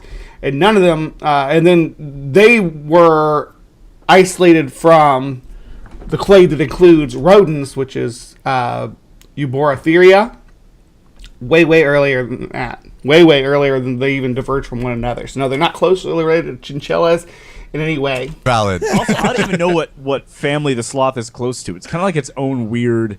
It's not a monkey, but it's not like a rodent. It's like it's like a weird, it's like Alien it's like, transplant from another planet. Is that what you're going for? Yeah. No, I didn't even know what they are. It's like the Finnish language. It just appeared out of nowhere. Nobody knows. It's not related to anything. It's just there. But we do know where they come from. We do. We see it. We know we have their evolutionary development in the fossil record. It's all documented. So The Megatherium. yeah. So yeah, That's actually keep kind of going. cool, dude. Oh, that's terrifying. Oh yeah, giant sloths. They're the It real looks like deal, those man. like the painting, like that little monster from that like Marina Abramovich painting where they kidnap the children. I don't know what you're talking about. I know most exactly, people don't, but look so, at that. okay. Yeah, giant sloths were the real deal, man. They Yeah, were no, I bet massive. they were. So here's the thing. Let's talk about this. Okay. The skeletons you brought up, Brad. Yeah. How many full dinosaur skeletons do we have? How many? Tell me. How many do you think we It's have? debatable whether we have 1 or 2. Because But that doesn't mean that we don't have all the bones that we need to create full skeletons from multiple specimens, though. That's the weird thing that this guy doesn't seem to understand. We have all the bones. Yeah, we do. But, yeah, maybe they're not all from one individual animal. But we can complete skeletons from multiple species of dinosaurs. of how many missing bones? Like Yes. pieces of a tail, Yes, or yeah. like half a leg, or what? Like most of the dinosaur skeletons we have are fake. Really? Well, Yeah. in museums, yeah, they're mostly like casts of different pieces, but you have Yeah, because you don't actually put up full stone fossils, like real fossils, real fossilized dinosaur bones are typically pretty heavy. There are some places where they've been assembled on display, but like a full articulated, like a one that's freestanding, for instance, or held up by wire work and things like that, those are not real fossils. Those are cast. They cast the fossils and build those because out of a lighter material that can be stood up like that. have like damaged bones that show up, right? So like I think the stat Yeah, that we you're got saying, fossils. I mean, we got fossils all the way dating back to like trilobites and stuff like that. Uh-huh. Right? Yeah, you know how you know Okay. most of them are? They're What? fish fossils. Well, okay, They're one fish. with well, fossils. trilobites, yes, are in the trilobite era, they're all fish-like. The trilobite era. I guess he's talking with the Paleozoic, but the Paleozoic had a lot more than fish going on. You get all the way up to these really advanced, badass synapses like the Gorgonopsids. But Nobody's doubting that fish are real. I can see them. If you're going to convince me that we had giant freaking 20-foot tall T-Rexes walking around like just a bunch of them, we don't have one full, completely preserved skeleton. Okay, so Isn't that kind of weird? I don't think None that's of these true. count. None of these count. This is what woke me up. And I'm not to dive into the back and forth here. I love it, y'all are having, but Sumami's right. Black hair and brown, dark skin and brown eyes are the standard. And the mutations are the blonde hair, red hair, blue eyes, green eyes, gray eyes, pale skin. Those are the mutations. They're actually mutations adapt because our haplogroup, as pale green-eyed people, our haplogroup was able to it was in order for us to thrive at a higher climate higher latitude where the climate was much colder and there's less sunshine for our systems to absorb, I guess, is the best way to describe it, for us to absorb it. So that's why sometimes people from places where it's where they're like Africa, Central America, Southeast Asia, where there's people tend to be more dark skinned, if they move into an area like, say, Alaska or Finland or something, sometimes they have to take vitamin supplements and stuff because you don't get enough sun up there, and they have the darker skin, so they don't absorb as much of it. It's really a cool natural phenomenon of evolution, which made people whose ancestors had to adapt to less sunlight think that they were superior to people whose ancestors adapted to more sunlight for some reason, because they have special mutations, I guess, that I don't know. Super weird. When I started looking into this and finding out how many of these are RFM made of... graduated from Mormonism. You woke up from dinosaurs. Gotta snap out of the dinosaur lie, man. Yeah. The man's trying to... The dinosaur... Big Dino Corp. I cannot wait to hear your idea behind the motive they have for making a Big Dino trying to keep you down. They're just trying to keep you just hopped up on that dino juice, man. Well, that is gasoline, so I guess Fossil fuel. Well, That's fossil fuel does not come from dinosaurs. Just to be clear, fossil fuel comes from mostly carboniferous swamp plants. So there's probably more bugs in your in your fossil fuel than there are dinosaurs. If there's any animals at all involved in there, it's going to be like insects, maybe some amphibians and fish and stuff, but that's about it. true. There Is it is. this a big conspiracy from not big pharma, but big oil and big tech to keep us addicted to fossil fuel? I haven't thought of that, but it sounds right to me. So without any vetting, I'm now going to promote that narrative. It really does seem like that's this guy's MO, though, is to just say anything's real. Okay, so finish. You got to describe this. You got to describe this. Here's man. the thing. When I started looking into how many the skeletons were made of plaster. on what website? No, this is common. This is common knowledge. Well, yeah, it's just like they finish Greek statues because they're often missing the arms. yeah. You know what I'm saying? They But it's a finish lot more of than these that. I would say the skeletons. majority of the skeletons are fake. Well, the majority of the skeletons that you see on display are cast. The real bones are in drawers packed, and sometimes they're still wrapped in their plaster in drawers and crates and boxes in the museum. The actual bones are not on display. Again, there's occasions where they are, but usually if there's bones on display, it's not very many. It might just be like a skull, like an actual fossilized skull. Really? And small amounts are real. Like we're talking a couple teeth. Really? And the That rest bad, is fake. But like full skulls, though, Yes. have they found full skulls? They definitely have. Uh-huh. Now, here's where it gets weird. So, hold on. Let me just clarify. So, we evolved in Africa, right? Our species comes from Africa. Having dark skin was our natural state. We all have black ancestors if we go back far enough, is what I'm saying. Because the people that lived in Africa were all black skin, dark skin. The evolution of lighter skin evolved when we moved out of Africa and into Europe and northern Asia. That's where we get the mutation for the lighter skin, so that we can absorb more vitamin D from solar radiation. Oh boy. Oh, So- it just happened. I do not doubt that there were reptilian monsters Oh my of God. the ancient world. Reptilian Okay? monsters. I don't doubt that. In fact, It's dragon time! Or is he going to talk about reptilians? in our ancient history and even in our medieval history, the saints and sages and prophets and shamans and what are the little the Celtic, not Druids? the, The wizards, Picts? the druids. Are you thinking? Oh, Druids? okay. I think he was thinking about the Picts when he says little, because the Picts were smaller stature. Druids don't usually think of as small people. Of course, the Picts weren't especially small people either. They're just remembered that way. They described these lizard beasts, but they weren't described like dinosaurs. They were described like dragons. Half of them were described like dragons. The Okay. other half were described like the Chitahuri.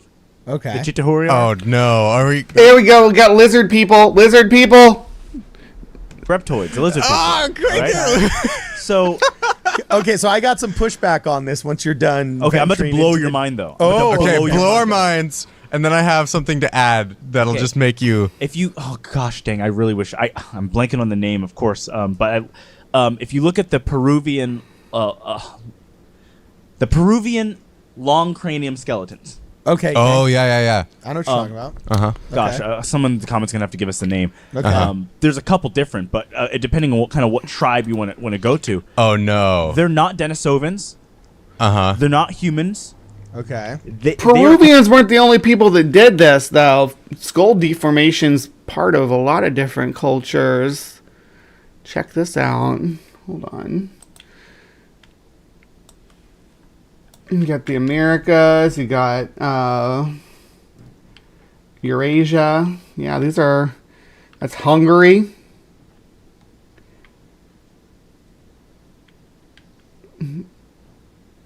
Sogdia. Ortenburg. Then you do got the Americas. Nazca. Olmec.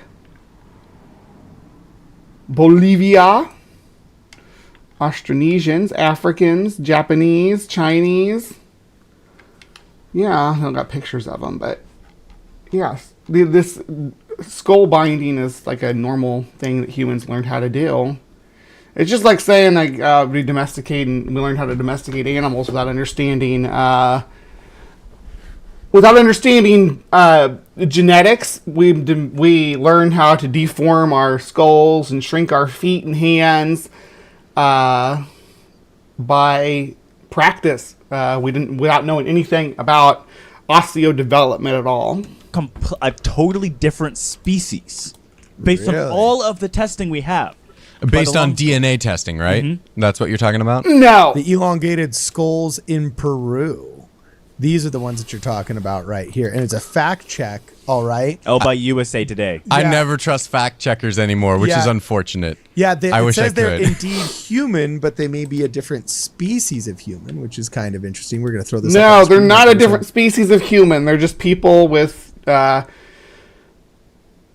skull binding when they start doing it when they're young, and it makes their head stretch out.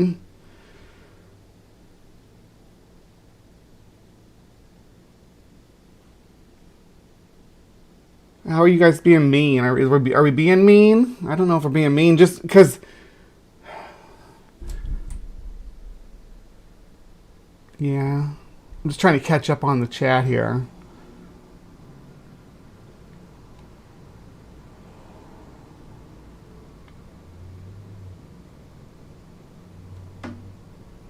Ooh. Yeah, talking about the vitamin D. I don't see anybody being mean to you, blessed be, because we're telling you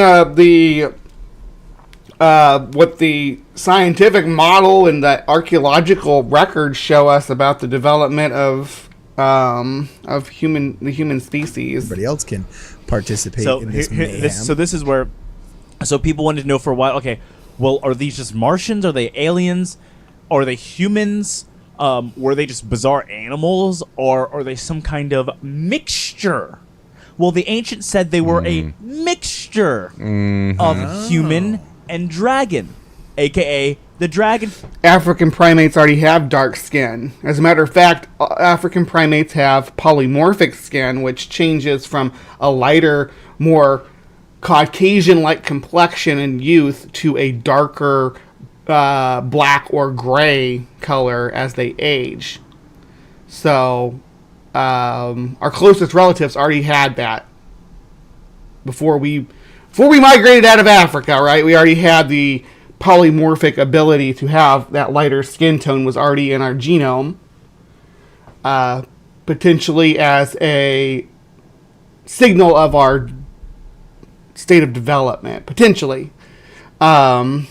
Which is like how chimps, the lighter, you can tell a chimp's a baby by the color of its face, right? If it's pink or white. So, what color skin did the monkeys have that humans came from? Yeah, the African apes, the great apes in Africa, have either dark skin or they have a polymorphic skin tone with and bonobos are also closely related to us and have polymorphic skin tones as well, and a lot of other features that they have in common with humans in the way that their skin and hair develops and the diversity. People of ancient America, the dragon people of ancient Asia, these same monsters the ancients fought and wrote about. So let me ask you this, okay? Interesting.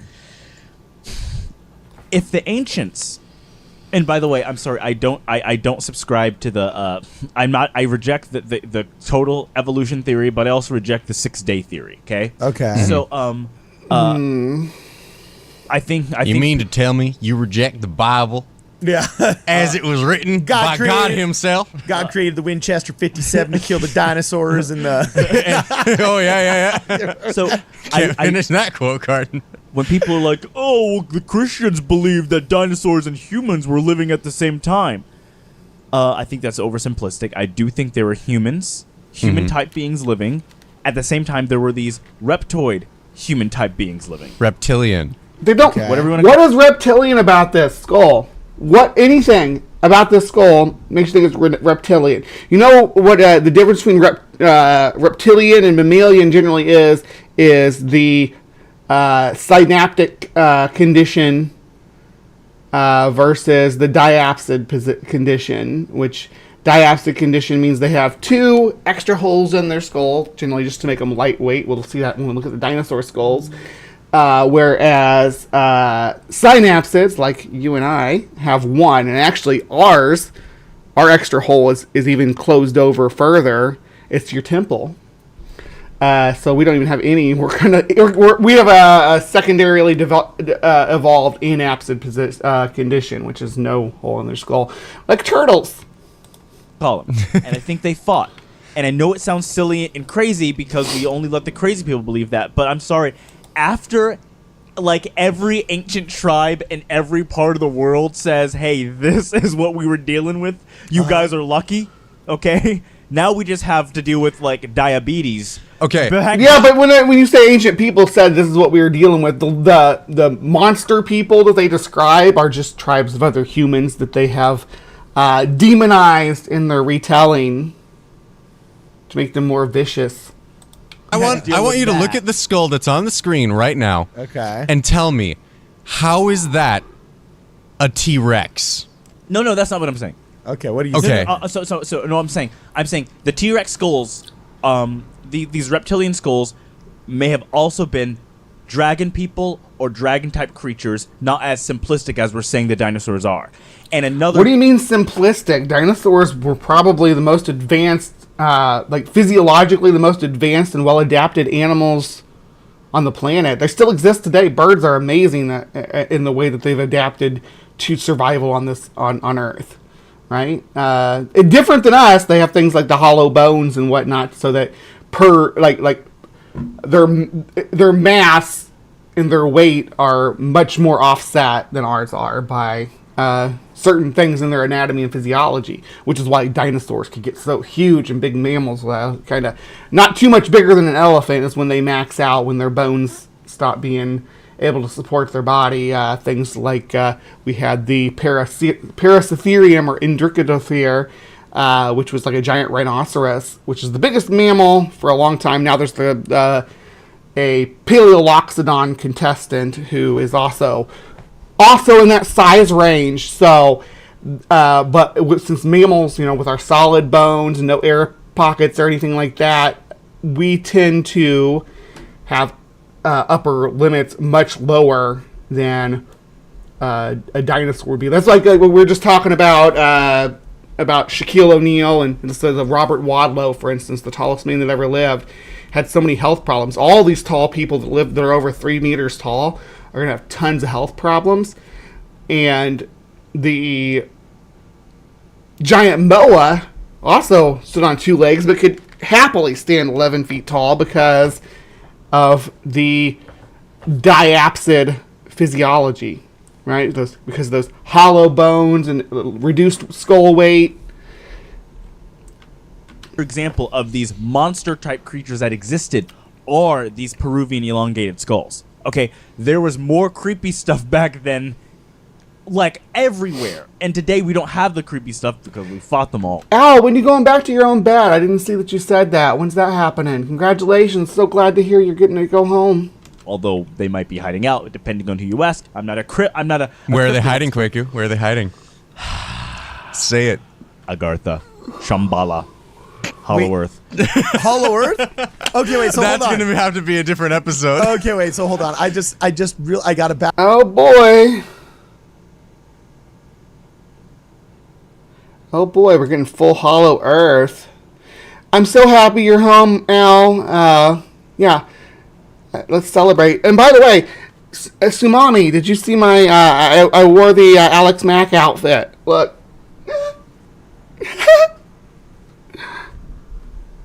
I just wanted to show you. Back up here and make sure that I'm saying this correctly.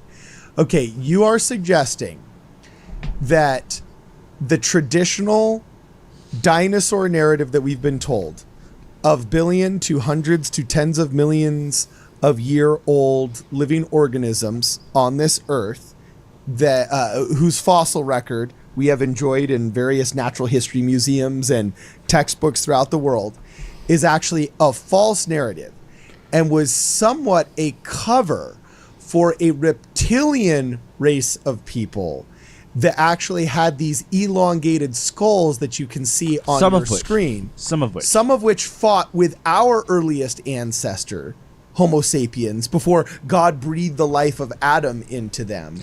I'm not sure. Now there's no more record of them, I assume. So humans, in Mormonism, humans existed as an ape, and then God breathed the life of Adam into them to give them like human sentience, I guess. Don't give away my secret superpower, Sumami. Because we won, just like we won the Nephilim? So I'm not. Or are these also the Nephilim? I do think Nephilim is a pejorative of non-human entities that walked around the world that were not human or animal. Maybe they were from Rimulok, like Al suggests. They could be from Rimulok. It's Beldar and Primac were their names. Beldar and Primac. Jane Curtin and Dan Aykroyd. I have so much stupid shit in my head. I swear to God. You all would not believe the stuff in my head. This gets silly. There are different kinds of apes. Very good. And African apes are what we are. Which puts us in allegiance with... we're in hominini with chimps and bonobos and Australopithecines, but gorillas are also African apes. They're just further related to us, and then, of course, then you get out of Africa with the Asian apes like orangutans. I think we've made it only giants we shouldn't, but I don't know if these are pre-Adamites or post-Adamites. I don't know, but we have to account for the ancients' writing. And I'm not saying, okay, here's what I'm saying. When I say dinosaurs aren't real, I'm obviously being a little tongue-in-cheek to get your attention. Okay, I'm not saying there couldn't have been large lizards, because obviously we had mammoths, we had big ass chickens, we had a lot of stuff back then. Okay? Yeah, and people don't realize King Kong was actually inspired by Selnick and then Marion C. Cooper being fascinated by a large giant monitor lizard. You know what I'm saying? You know those big giant massive like Gila monsters per se? The Gila monsters aren't that big. Gila monsters are about that big. I want one though. They're venomous. They like eggs though. It's so cute watching them eat eggs. Oh my gosh, have you guys ever watched Gila monster eat eggs? They're so adorable. But they have big old fat venom glands in the back of their head.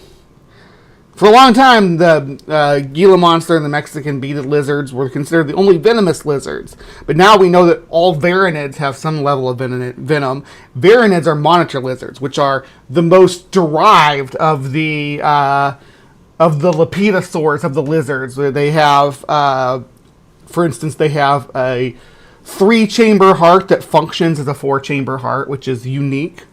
I kind of reverse what the alligator, what the crocodilians do, because the crocodilians have a 4-chamber heart that functions like a 3-chamber heart, whereas the varanids have a 3-chamber heart that functions like a 4-chamber heart, which makes them very athletic. They're very athletic animals, and they don't just have bacteria in their bites like they used to say about the Komodo dragon. They have actual venom. Brooklyn the Komodo Zoo dragons. got one. A Komodo dragon. That's what I was looking for. Yeah. The Brooklyn Zoo got a Komodo dragon, and up until then, Americans had never really seen, quote, great apes or silverbacks or anything like that. What the hell's a Komodo dragon got to do with seeing a great ape? So the reason why Mighty Joe Young and King Kong and a lot of these early great ape epic stories had such large, massive apes like King Kong is because people literally believed from written reports the apes in Africa were 20 feet tall.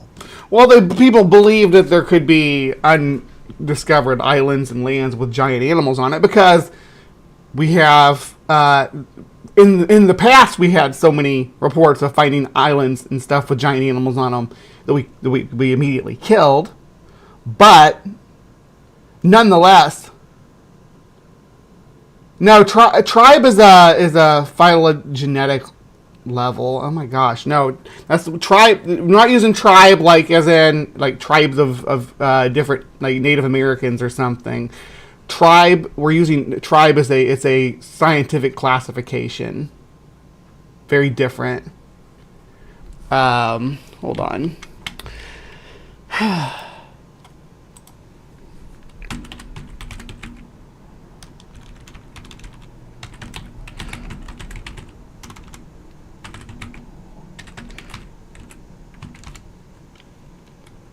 So yeah, taxonomic rankings, and tribe is a taxonomic ranking above genus but below family or subfamily.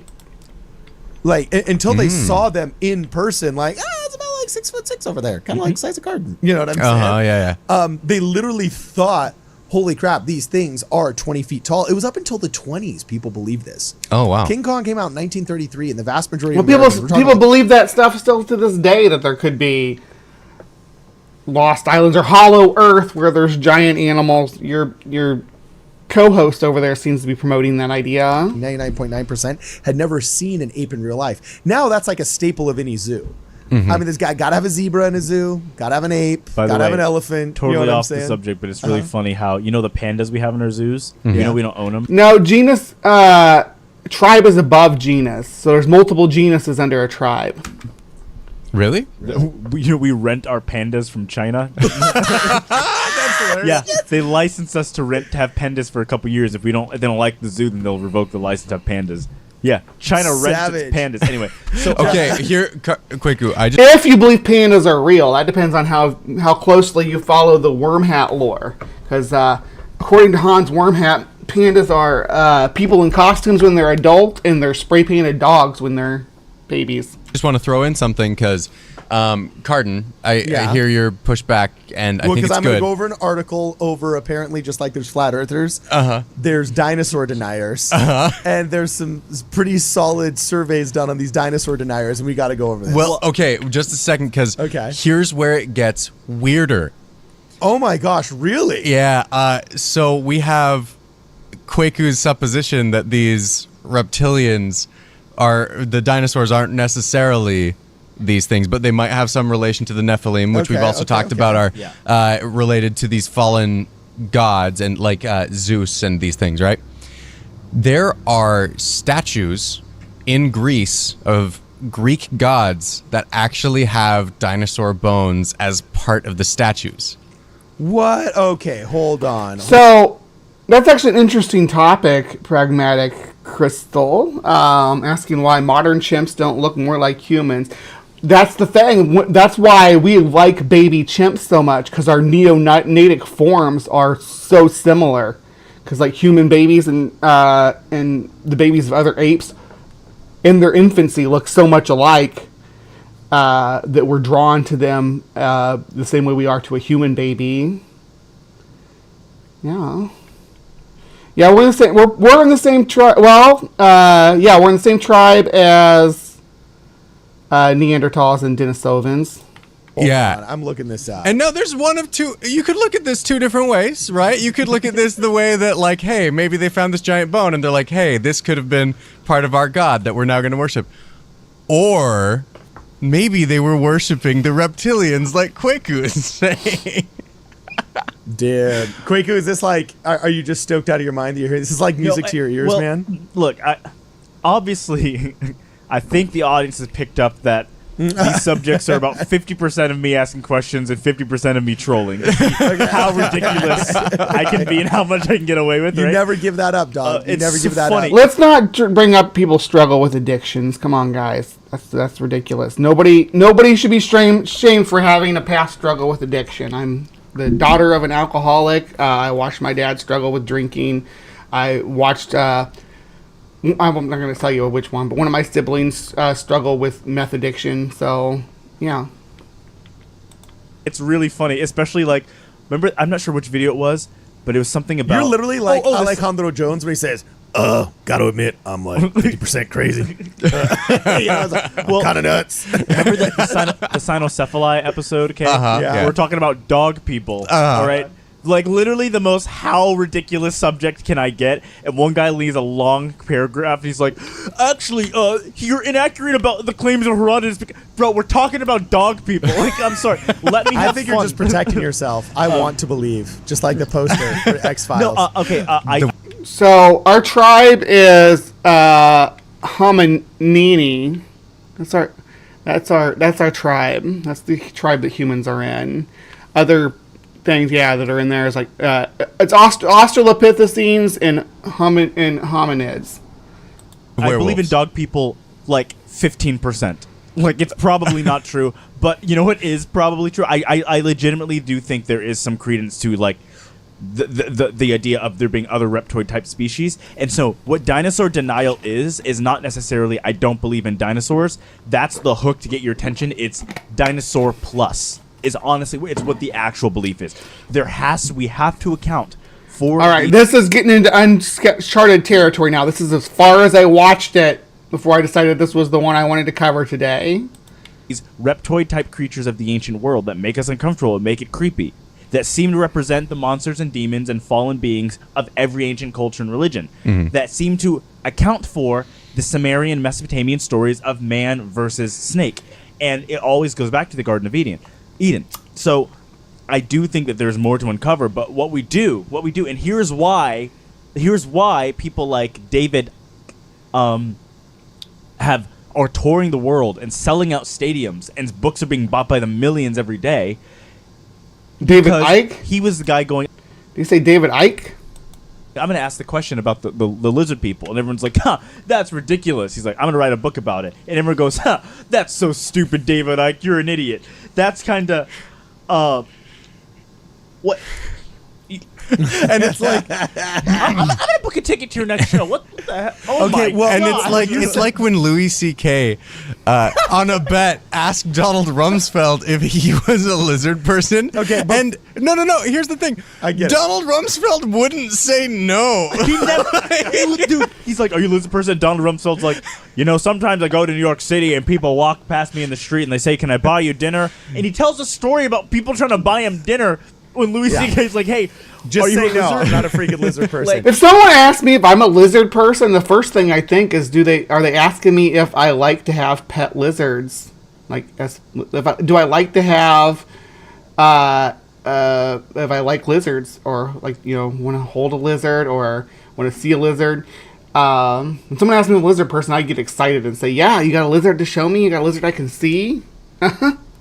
It's so I don't know. So here's before you started trying to justify your conspiracy theory with an errant interview of Louis C.K. v. Donald Rumsfeld. Both people have gone down in history in amazing ways. You know what I'm saying? I would like to say this. See, some of these guys are actually kind of likable. I like this guy. If you're saying that, if you're saying that the soundbite that dinosaurs This aren't guy real is the hook that gets you to. Can I talk? Yes, I'm sorry. Okay, if you can say that, dinosaurs. Brad's crying. Brad's crying. him, I think he's like kind of a loony, maybe, but I think he's supposed to be brought on to be throw in crazy stuff. We're debating if dinosaurs were real. Yeah. Okay, hold on. This is bad radio. We want to for help crying. people's testimonies. Oh my gosh. Dinosaurs were real. Oh Do you have it out of your system, Brad? Almost. Is it out of your system? He's got tears. Okay. I'm trying to stop. So, if you're trying to say that dinosaurs aren't real is kind of a combative hook to have a greater conversation about Dinosaur Plus and taking more seriously the writings of the ancients, I'm with you, because our Bible is so amazingly well kept, especially parts of the Old Testament, because of Masoretic scribes who felt so dedicated to the sacred nature of the text that they would count the number of letters in a papyrus or in a manuscript before copying it by hand, because they wanted to copy as perfectly as possible what they deemed to be the righteous and divinely inspired word of God, right? And when you look... Until movable type came around, and then it was like, bam! Everybody's got a Bible. And that was a problem, too, but... back when people were handwriting this stuff, it was easy for someone to change or to tweak part of a narrative to change how something is perceived. Look at some of their scribal notes, and you also look at what the original ancient said. They literally said, like, okay, yeah, this great man, this great prophet fought this great beast, and you can still see the grave of that prophet here next to the road in this spot, or else, oh, you can still see the claw marks on the rocks of this great beast over here. Like, they referenced... If I had a scale sonnet, it would be a marine iguana, I think. That would be pretty awesome. Be like living like the snorkeler life, just snorkeling around, snorkeling. Yeah. These happenings as being 100% just as real as... I need everybody to put their scale sonnet in the side chat. They referenced their wedding days, their baptisms, right. You know, the day that Alexander the Great marched through town and conquered their armies. You know, there was no hyperbole in how these people talked about, quote, dinosaurs plus. And we disrespect that in the modern age for no other reason other than the arrogance of man that all of those Catholic monastic monks warned us about. Also, yeah, but don't mention the Catholic monks, because I don't... But the point is, also think about... So these guys come in hard at the Catholics, too, it seems like. This, though. Here's one question I have, which... Okay. Again, and I'm no expert, and I know everybody turns into an expert in their YouTube comment section, right? Okay. But we have fully preserved mammoths. Mm-hmm. Yeah, the most recent mammoth was found right here at the end of the 405, dude. No, it wasn't. The most recent mammoth was found in Wrangel Island, and it's... very, very recent, much more recent than what you anticipate. Like 4,000 years ago, there were mammoths around when the pyramids were being built. The California mammoth. And there's also the interesting thing about mammoths is we found them all over the world. We found them in Mexico. We found them in all over the world. So my question is, and by the way, that's the cool thing about the Book of Ether. It talks about the elephants. It turns out they were actually mammoths, and the dating's actually the right time. The mammoths were actually still walking around when the pyramids were being built. Yeah, really interesting thing to hear about. Oh, but, he said the same thing I said. You get that right, quite cool. We've got fully preserved mammoths. Why not any fully preserved T-Rexes? Because mammoths lived 4,000 years ago, up to 4,000 years ago. Whereas Tyrannosaurus rexes lived 66 million years ago. Because of time period, dude. I mean, 15 billion versus 15,000? And glaciers. Where'd you get 15 billion at? You go back in time 15 billion, you're past the beginning of what we understand of the singularity. Are a much different thing to be preserving things in, right? Well, that's where we get all of our fully preserved mammoths. Oh, no, and then the you guys know where I'm going with this. You guys think okay, hit it. They couldn't have been real because you got 2 more minutes. Hit it. The nuclear. All right. Came. So what do we got so far? We have, of course, Titan said crocodilian, and Robert said a glass snake. That's interesting. Like they call them glass worms too. You're gonna be fossorial. Spend all your time down in the damp soil. In a tropical climate too. Sounds cozy. My scale sonnet is the C scale. That is Aunt Jer. She's becoming music personified. Let's see. I'm gonna go. Oh, Titan's changed his up now.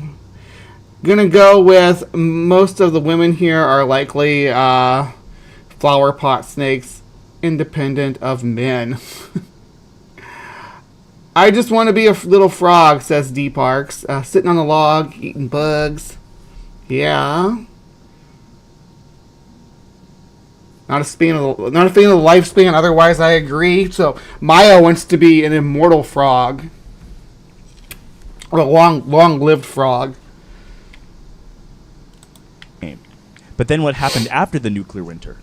Multiple floods.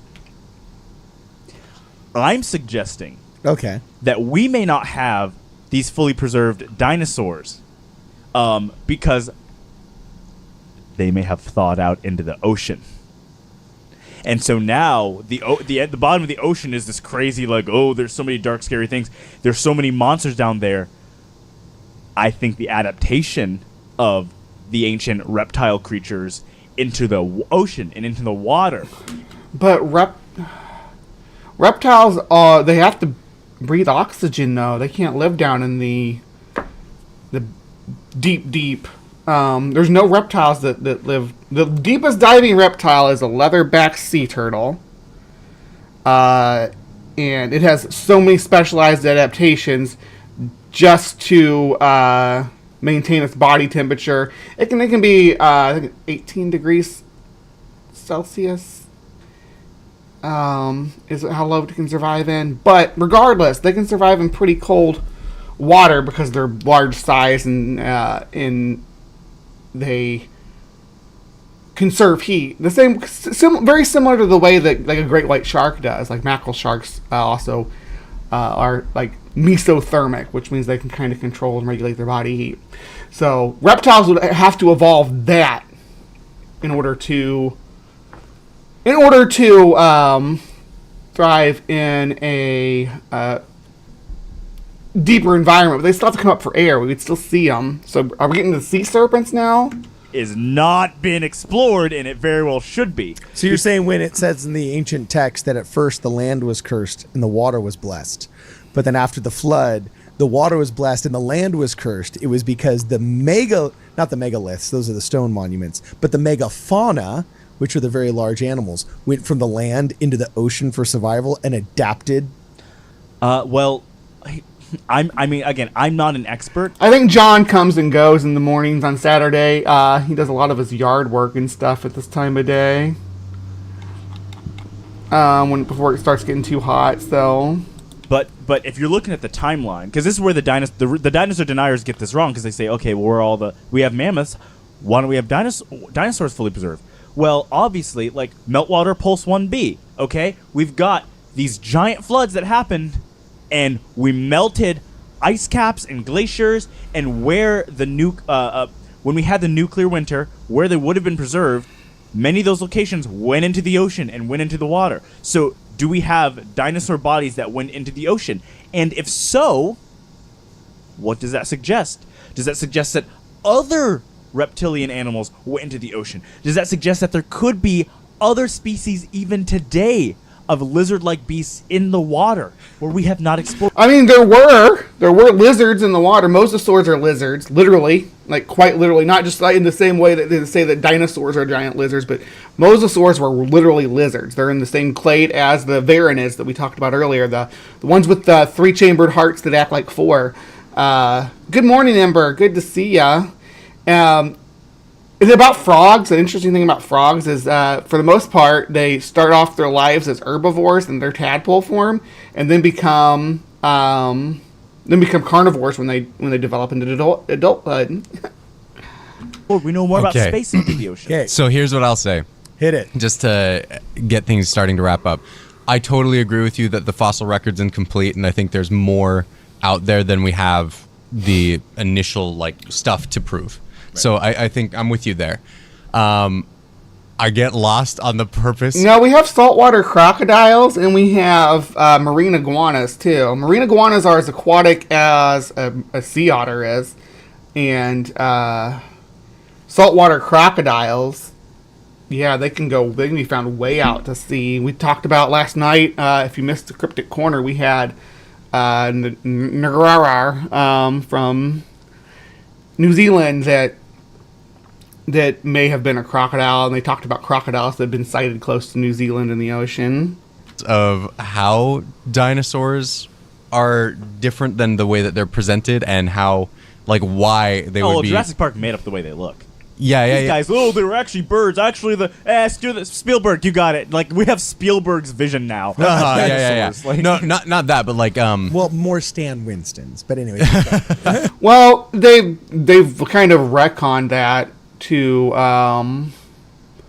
that the people that they made the dinosaurs like that for Jurassic Park specifically because that was the expectation for dinosaurs. And they Dr. Wu in one of the more recent movies said if they made them just from dino DNA, they'd look very different.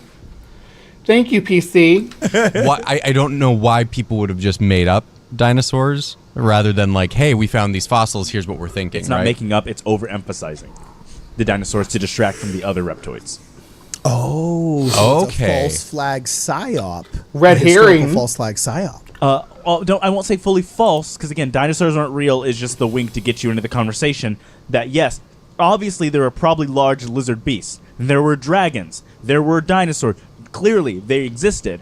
But what I'm saying is there were also other reptoid beings that existed, and we don't want to... Where are they, though? Where are these other reptoid beings? Why do we have dinosaur bones in abundance, but we don't have any reptoid being bones? About those, because the understanding of that changes world history. I don't know. I just feel like it's such different time periods that, like, how does dinosaurs distract us from... True story, Robert. Penguins are technically marine reptiles. The elongated skulls in Peru. Like, is it because we so simplistically view history as like, oh, anything that's a skeleton is just like archaeology? Or what do you think? No, I'm not saying the Peruvian elongated skulls had to be contemporaries with the dinosaurs, but I'm saying is this species of the reptoid beings existed longer than the dinosaurs did. Well up until the patriarch period of the Bible. Okay. Okay, interesting. But then we can just look at any skeletons or remains of that and go, oh, dinosaur. Those aren't dinosaurs. Put them in a cave, put them in the Smithsonian, put them in the basement, don't think about it. Okay. Interesting. So, you heard it here first on Midnight. See, and that's why I played that Hove and Giants video before this, because these guys are like on the same path. Dinosaurs aren't real. And they're a cover for all the other reptilians. Tupac's still alive. Now, there are a few other videos that I saw on here that I maybe want to talk about. Next time I'm on Maya's channel, we should talk about this. Parasites are literal demons. But we got Hitler's hot medium spoke to aliens. Spiritual warfare is real. Yeah. Oh man. Whew. Yeah. So they got a lot of weird topics to dive into. So I'm here for it. I definitely want to make Maya watch some Mormons do some weird stuff. But do you think dinosaurs are reptilian, elongated skull people? Is that something you believe? Do you think dinosaurs were dragons? Let me know in the comments down below. But yeah, thank you so much for sticking with me, and see you next time. Be kind and take care. All right, live from the Hive. I am still here. Still got one more segment of the show to go. I have a freaking terrible sinus headache right here. But since the very beginning of the show, I don't know. It's really starting to pulse. But I'm going to try to get through the rest of this. Got 20 minutes or so. But let me go ahead and go to intermission and try to clear out my sinuses a bit. This may be a little bit longer of an intermission. I'm sorry, but I'll be right back.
All right. Hello, hello, my beauties and bees. Thank you guys for sticking around with me. This is Bree's Bestiary, right? Where I talk about whatever animal I want, but I do have a tendency to talk about domesticated animals because I find them interesting the way that we can manipulate them to have them do different things for us or perform different functions for us. Yeah, that's actually supposed to be my dog Beauty. She's a German Shepherd. She doesn't live here though. She lives with my kids. But she's a good girl. But yeah, I play banjo. I got my banjo in here. I play mandolin too, but yeah. I play banjo, mandolin, guitar, play harmonica. Let me turn down my mic and I'll play this for you a little bit. Upside down.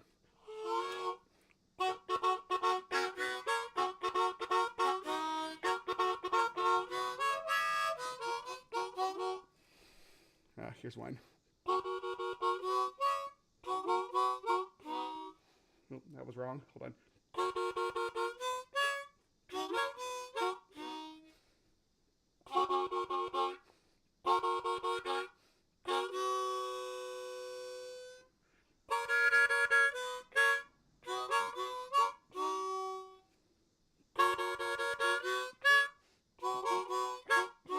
Obviously, it sounds better with the drums and stuff, but yeah, that's one of the songs I used to play on stage. Yeah, I used to be able to play Run Around, or not, yeah, Run Around. Parts of it anyway.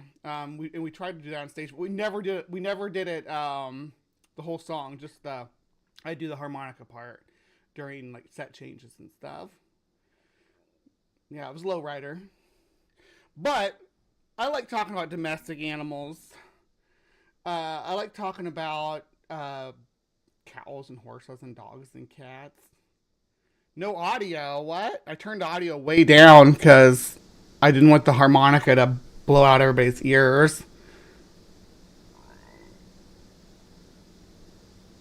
Okay. You resemble John Popper? Yeah, impromptu concert. Thank you, Maya. She just threw $2 into my backwards hat. Wonder if I look so silly playing harmonica dressed up in this '90s outfit. But yeah, I was a working musician. My son inherited that. He's a working musician now too. Yeah, so it's kind of hereditary. He doesn't play. I'm trying to teach him to play harmonica, but we'll see how that goes. Anyway, I'm trying to learn harmonica.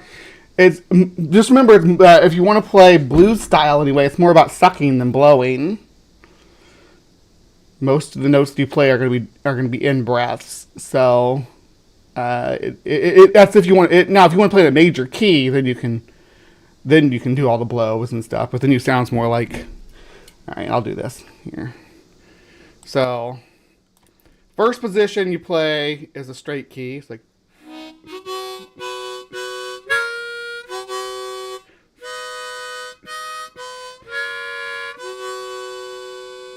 very straightforward major key. But when you're playing rock music or blues music, you usually play in second position, which is a minor key.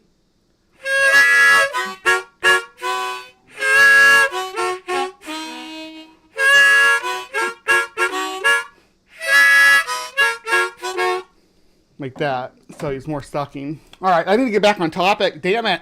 You get me distracted. That is helping clear my sinuses up, all that huffing in and out.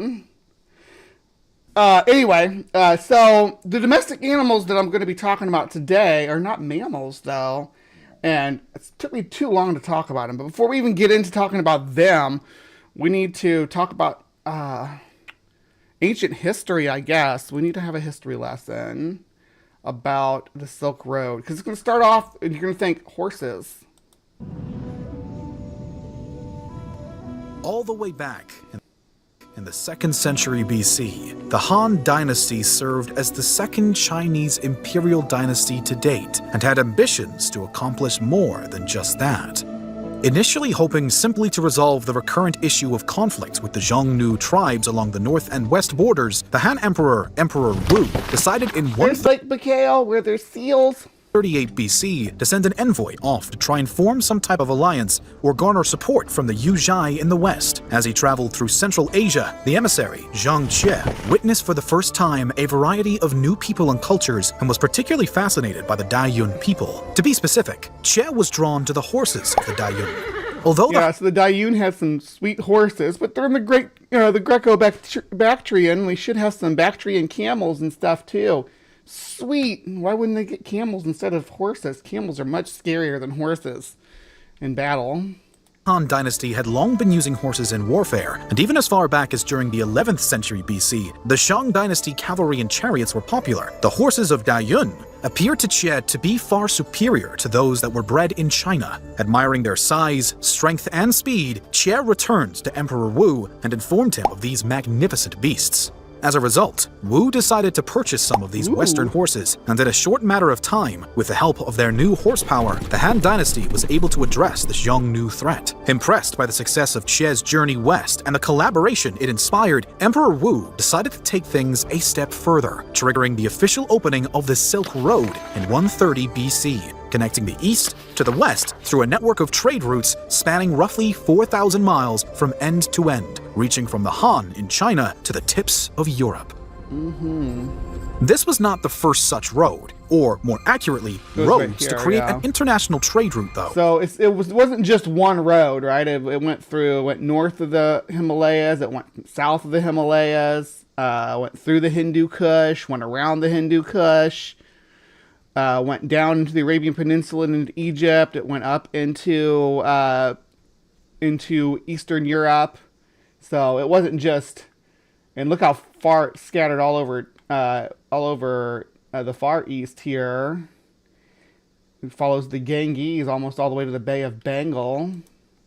In fact, it was the Persians under Darius I and the Persian Empire who had created the original. This was known as the Royal Road, and it stretched from Susa, which lies in modern-day Iran, all the way nearly 2,000 miles to the west in Sardis, which is today a part of Turkey. The Persians would also add smaller routes to the main one, which reached parts of the Indian subcontinent and northern Africa as well, and this network came to be roughly 300 years prior to the opening of the Silk Road. Although later outdone by the Silk Road, the Persian Royal Road was quite impressive in itself, and the writings about its messengers provided to us by Herodotus would later form the basis of the United States Post. Herodotus? I also thought it was Herodotus.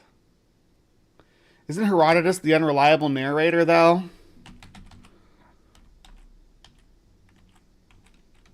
Herodotus, historian. He's the unreliable guy, though, right?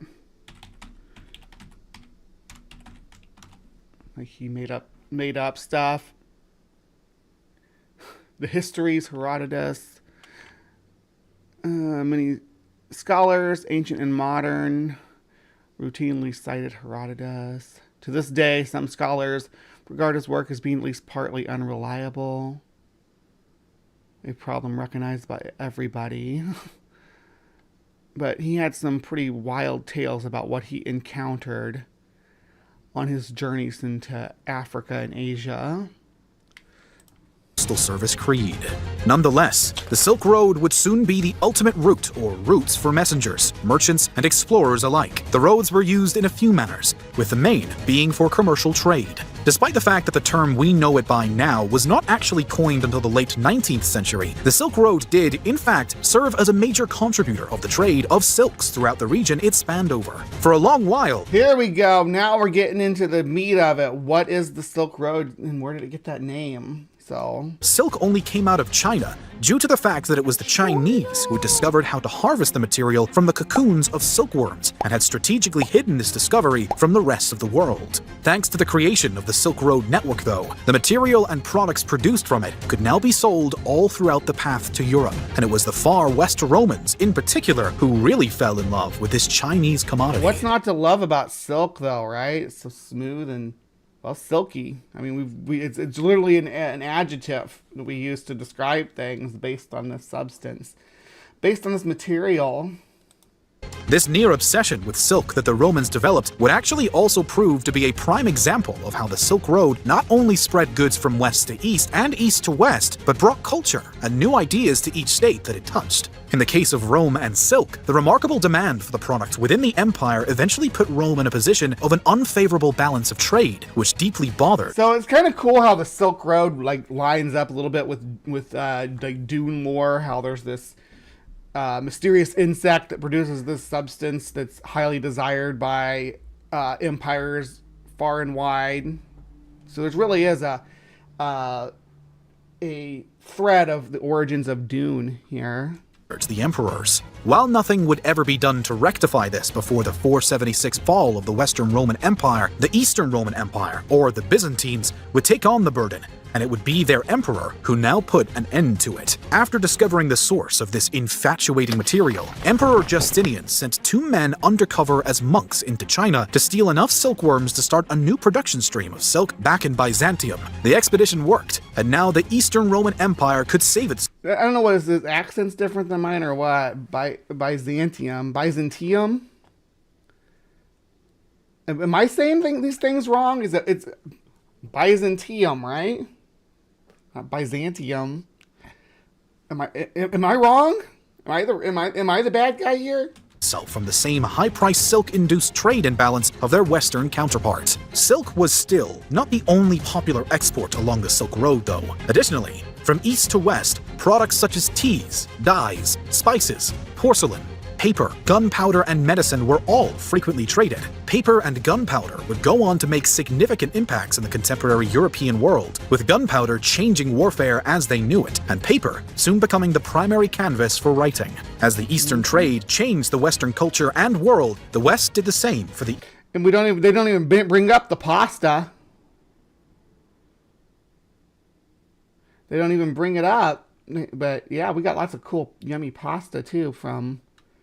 East. Western merchants would sell goods like glassware, textiles, animal furs, certain foods such as fruits or honey, live animals, rugs and blankets, armor, and horse-riding necessities. Here alone, we see the inspiration for new thinking and new ways of life being passed along the network of trade routes. And this does not even include the spread of religions or ideologies that would occur thanks to the merchants and travelers themselves. And yet, all of this was done while most merchants, messengers, and the like never went across the whole Silk Road network. In reality, the vast majority of the traders especially would only go part way, sell or trade their goods. They did the Pony Express style where you go from one station to the next. It'd be like maybe 10 to 15 miles, and the next person would carry their... to another merchant, and then that man would go on and do the same. This created a large system of middlemen, and also allowed for the opening of new businesses. Inns and resting places for the common caravans would soon begin popping up along the routes, and on the less legal side, robbers became frequently employed.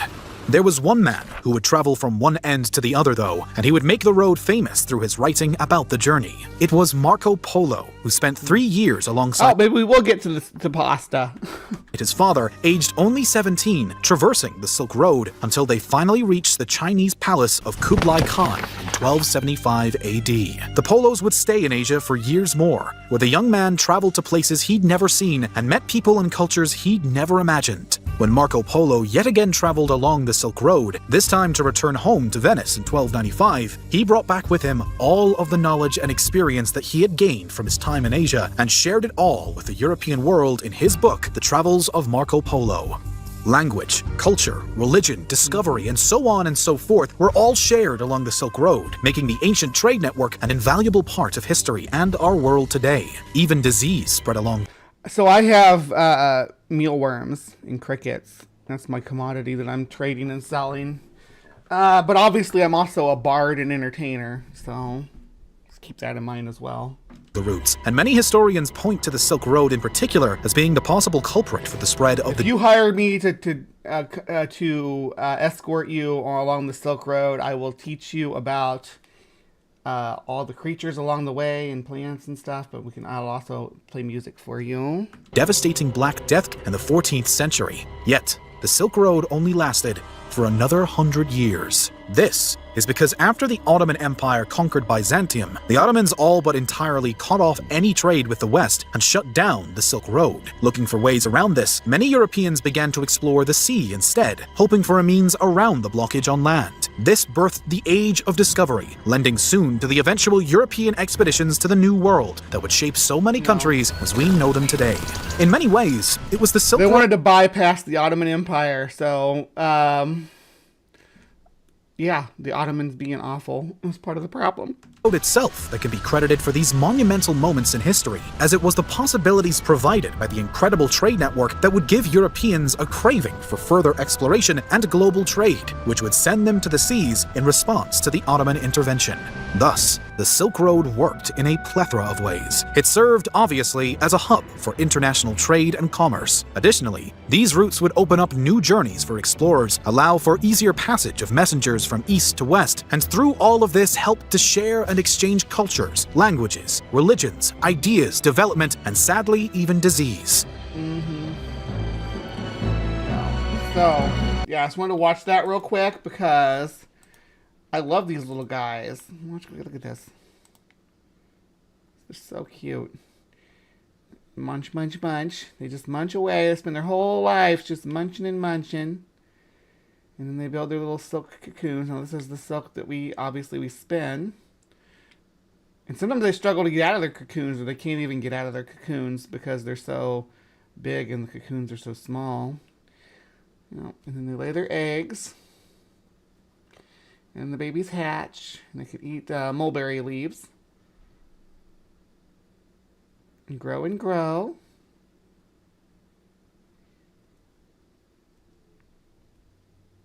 Oh, they're so cute. Munch, munch, munch.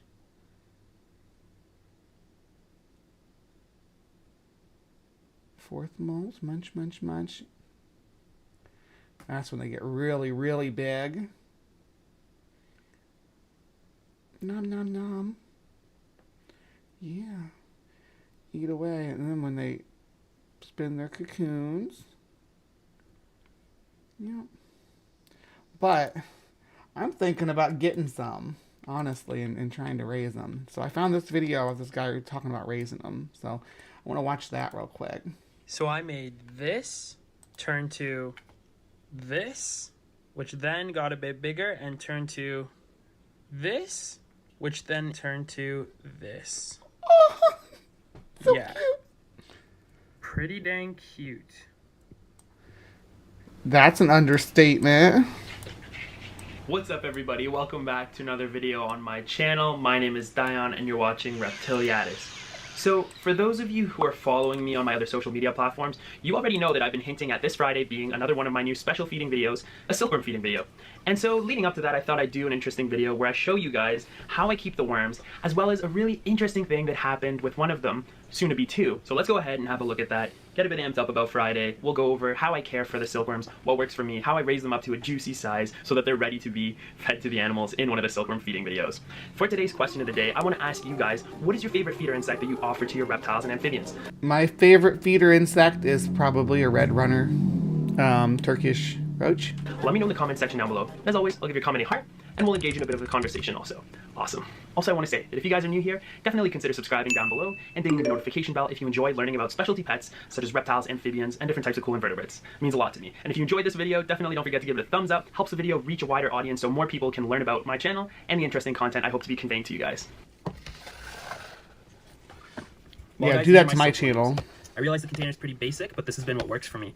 The first thing I'm going to say is that essentially you want to keep your silk Yeah, Maya, they're going to talk about not holding it with their hands here in a second. as clean as possible. Now, as far as moth larvae go, these animals are sort of susceptible to bacterial infections, and these can be more easily transmitted when you're touching them and handling them with your bare hands, as opposed to keeping things clean and using gloves. Now, I will be honest, I do regularly handle them without gloves, but it's always safer to do so, just to be careful, especially if you're raising a lot of them. My care for these animals is pretty simple. I use egg carton, like so, and then I just basically stack the animals. Yeah, they got that. If anybody's ever held a caterpillar, they got sticky pseudopod. They're not really legs, but they're kind of like legs on the back part of them.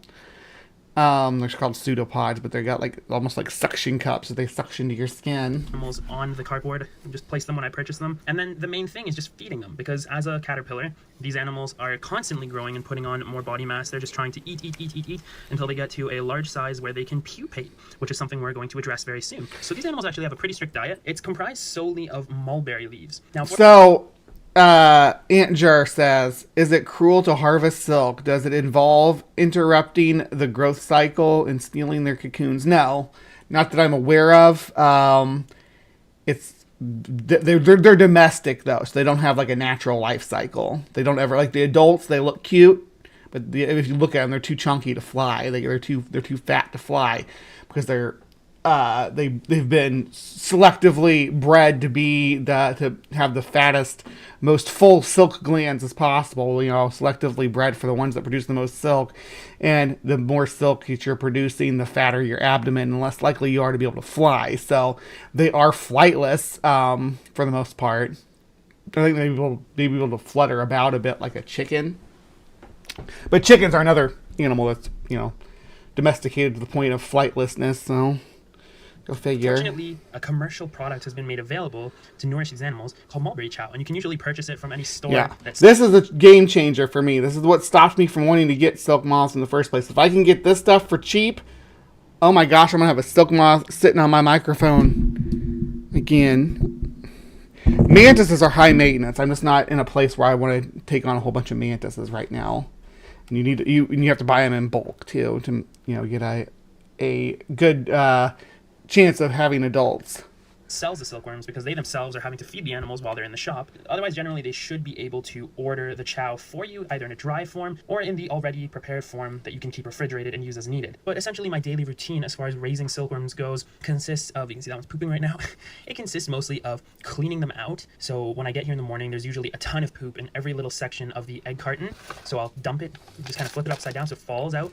And then I will replace the food. So offer them fresh mulberry chow. Yes, spider silk does not. They don't produce enough to make a viable textile. It takes like 1,000. It took like, how many spiders did it take to make that dress? Hold on, let me look.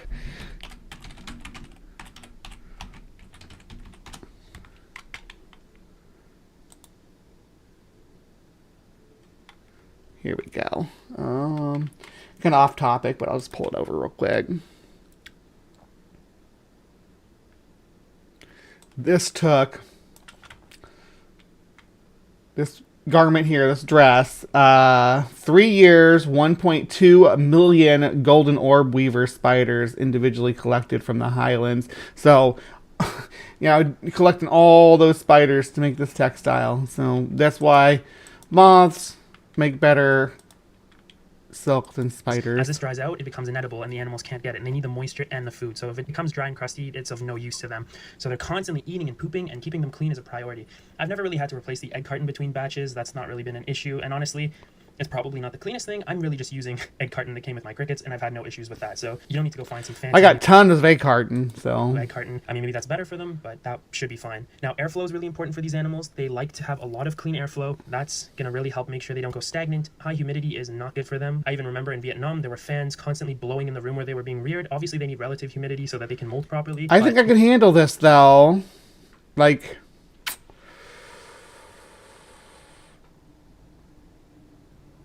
might put some sticks and stuff in there, give them more of a natural habitat. They're pretty easy going, but just, don't keep them in like a damp, humid environment. Don't put a lid over them. Just don't want anything like that. Another thing is they are a bit temperature sensitive, so you don't want them getting too hot. Ideally, they really shouldn't be going over 80 degrees Fahrenheit. I wouldn't necessarily let them go much warmer than that. Could you see that? You can see that. Especially if you want to slow down their growth rate, you can keep them a lot cooler. And this also is a reflection on their availability. You can see its digestive tract. Did you see that? Because you'll find that generally during the summer, it's trickier to get these, at least for me in Canada, and that's because it's so hot that oftentimes when they're transported, they don't do well, and a lot of them will pass. So I find that the winter and fall seasons are the best times to actually find silkworms available. But yeah, so most of the animals I purchase as feeders arrive to me in this size, or I purchase them in this size, and I raise them to different ages and sizes. So an animal like this is a lot bigger. I could easily offer this to Jabba and Leela, and it would be a hearty meal. Whereas the smaller ones I could even offer to my Fantasticus, and you're going to see some of that on Friday, a little hint. But yeah, so that kind of shows you how they do. Now, what was really interesting is... Now, this is the kind of larva that Mothra is, too, from, like, the Godzilla series. I decided last time based to allow on a few anyway. of the really large silkworms to just keep eating and not feed them off. And the result of Claritin kicked in, guys. I'm feeling so much better right now. that was that a few of them pupated. So they went from this to this, which is a cocoon. Now, cocoons are sort of the protective layer made of silk, and as you may have seen in that last video, I showed you guys and described the human use of silkworms. Any silk clothing is produced by these insect larvae, and what is done is these silk cocoons are removed and boiled so that they can actually take the silk and weave it and produce clothing. Now, you can already see them in the corner there. This silk cocoon hatched, and out of it emerged this adorable little moth. So this here is a silk moth, and as I mentioned before, they are domesticated, which results in, oh hello, you're so cute, it's unbelievable. Oh my God, it's adorable. Actually incapable of flight because they've been used by humans for so long, they've actually lost their ability to fly altogether now, and so they are completely domesticated. Similar to honeybees, which I mean can still survive on their own in the wild, Apis mellifera, but these animals would not survive in the wild without human intervention or interference, human care. So it's very fascinating. Now, unfortunately, this adorable little creature will not live much more than 5 days to a week. It is actually over a week old now, so strange. I wonder if I could start selectively breeding these back into a flying version. That'd be a fun experiment. Selectively breeding the silk moths and seeing if I can't get them to fly again. It's been living a while. We can see the stunning antennae there. It's just been chilling, pooping. All that chalky material there is, yeah, I just wanted to show you guys because it literally looks like a Pokemon or something, dare I say. It's such an interesting little critter, and it's so cute. I actually made a TikTok about it. It's really taking off. People can't believe this thing is real, the way it grooms itself. It's just so wholesome. And we have a really large cocoon here that hasn't hatched yet. But I was thinking it'd be really cool to consider trying to breed the animals if it becomes possible. One thing I wanted to say that's so fascinating is to think that a worm this large casts itself into a cocoon and metamorphosizes into a moth that is that small. You know, very interesting contrast, if I may say. The process of metamorphosis has always been... I mean, there's frogs that get other tadpoles are bigger than their adult form, too. Sometimes that happens. So intriguing to me. It's just one of the miracles of life that an animal can literally deconstruct itself and rebuild itself into something completely different that you would never know was the same organism. But yeah, that's like Bree. Show you guys this incredible little critter, and then also give you the opportunity to see how I care for the silkworms leading into Friday's feeding video. So, hate to say it, not trying to be mean, but say goodbye to these silkworms. They are going to be the stars of Friday's video, besides Sabzi, the Tokes, the Crocskinks, maybe a few tarantulas, and the leaf-tailed geckos. But hope you guys are going to enjoy that, and I hope you guys enjoyed learning about the silkworms, their life cycle, and the fun I've been having raising these fascinating little insects. So yeah, nom, nom, nom, nom, nom. I like their eye spots too. Alright guys, so there you have it. I'm not... Alright, so that's, talked a little bit about the history of the Silk Road. We watched the development of some silkworms and learned about some silkworm husbandry here. I am serious about that, maybe later this fall, since that was the recommendation that this guy gave for how we could get them shipped. But if we get some silkworms and we get things set up to help them develop and get some silkworm chow and can take care of them and get them going good and document that on the channel, that'd be fun. That'd be so much fun. And plus I could, use them as feeders for my spiders that I still have around. So thank you for sticking around for the whole show. This has been Bree's Bestiary talking about the silkworms and the silk moths and all that fantastic domestication history for the animals. Please remember to be kind, take care, and we will see you next time. All right. Thank you so much, everybody, for hanging out with me today. We actually, we went as longer than I thought we were going to. I was worried that I was going to have a too short of a show because there wasn't much there in the Cryptic Corner segment, but I wanted to make it sort of a Cryptic Corner segment that was more self-contained because I knew the dinosaur denialism was going to take up most of the show. So, that was great. And by the way, the thumbnail are these guys. These are my friends that I snuggle with. There's a couple more, but these are the two that I mainly snuggle with in the night. Got Blahite and Mothman. Yep.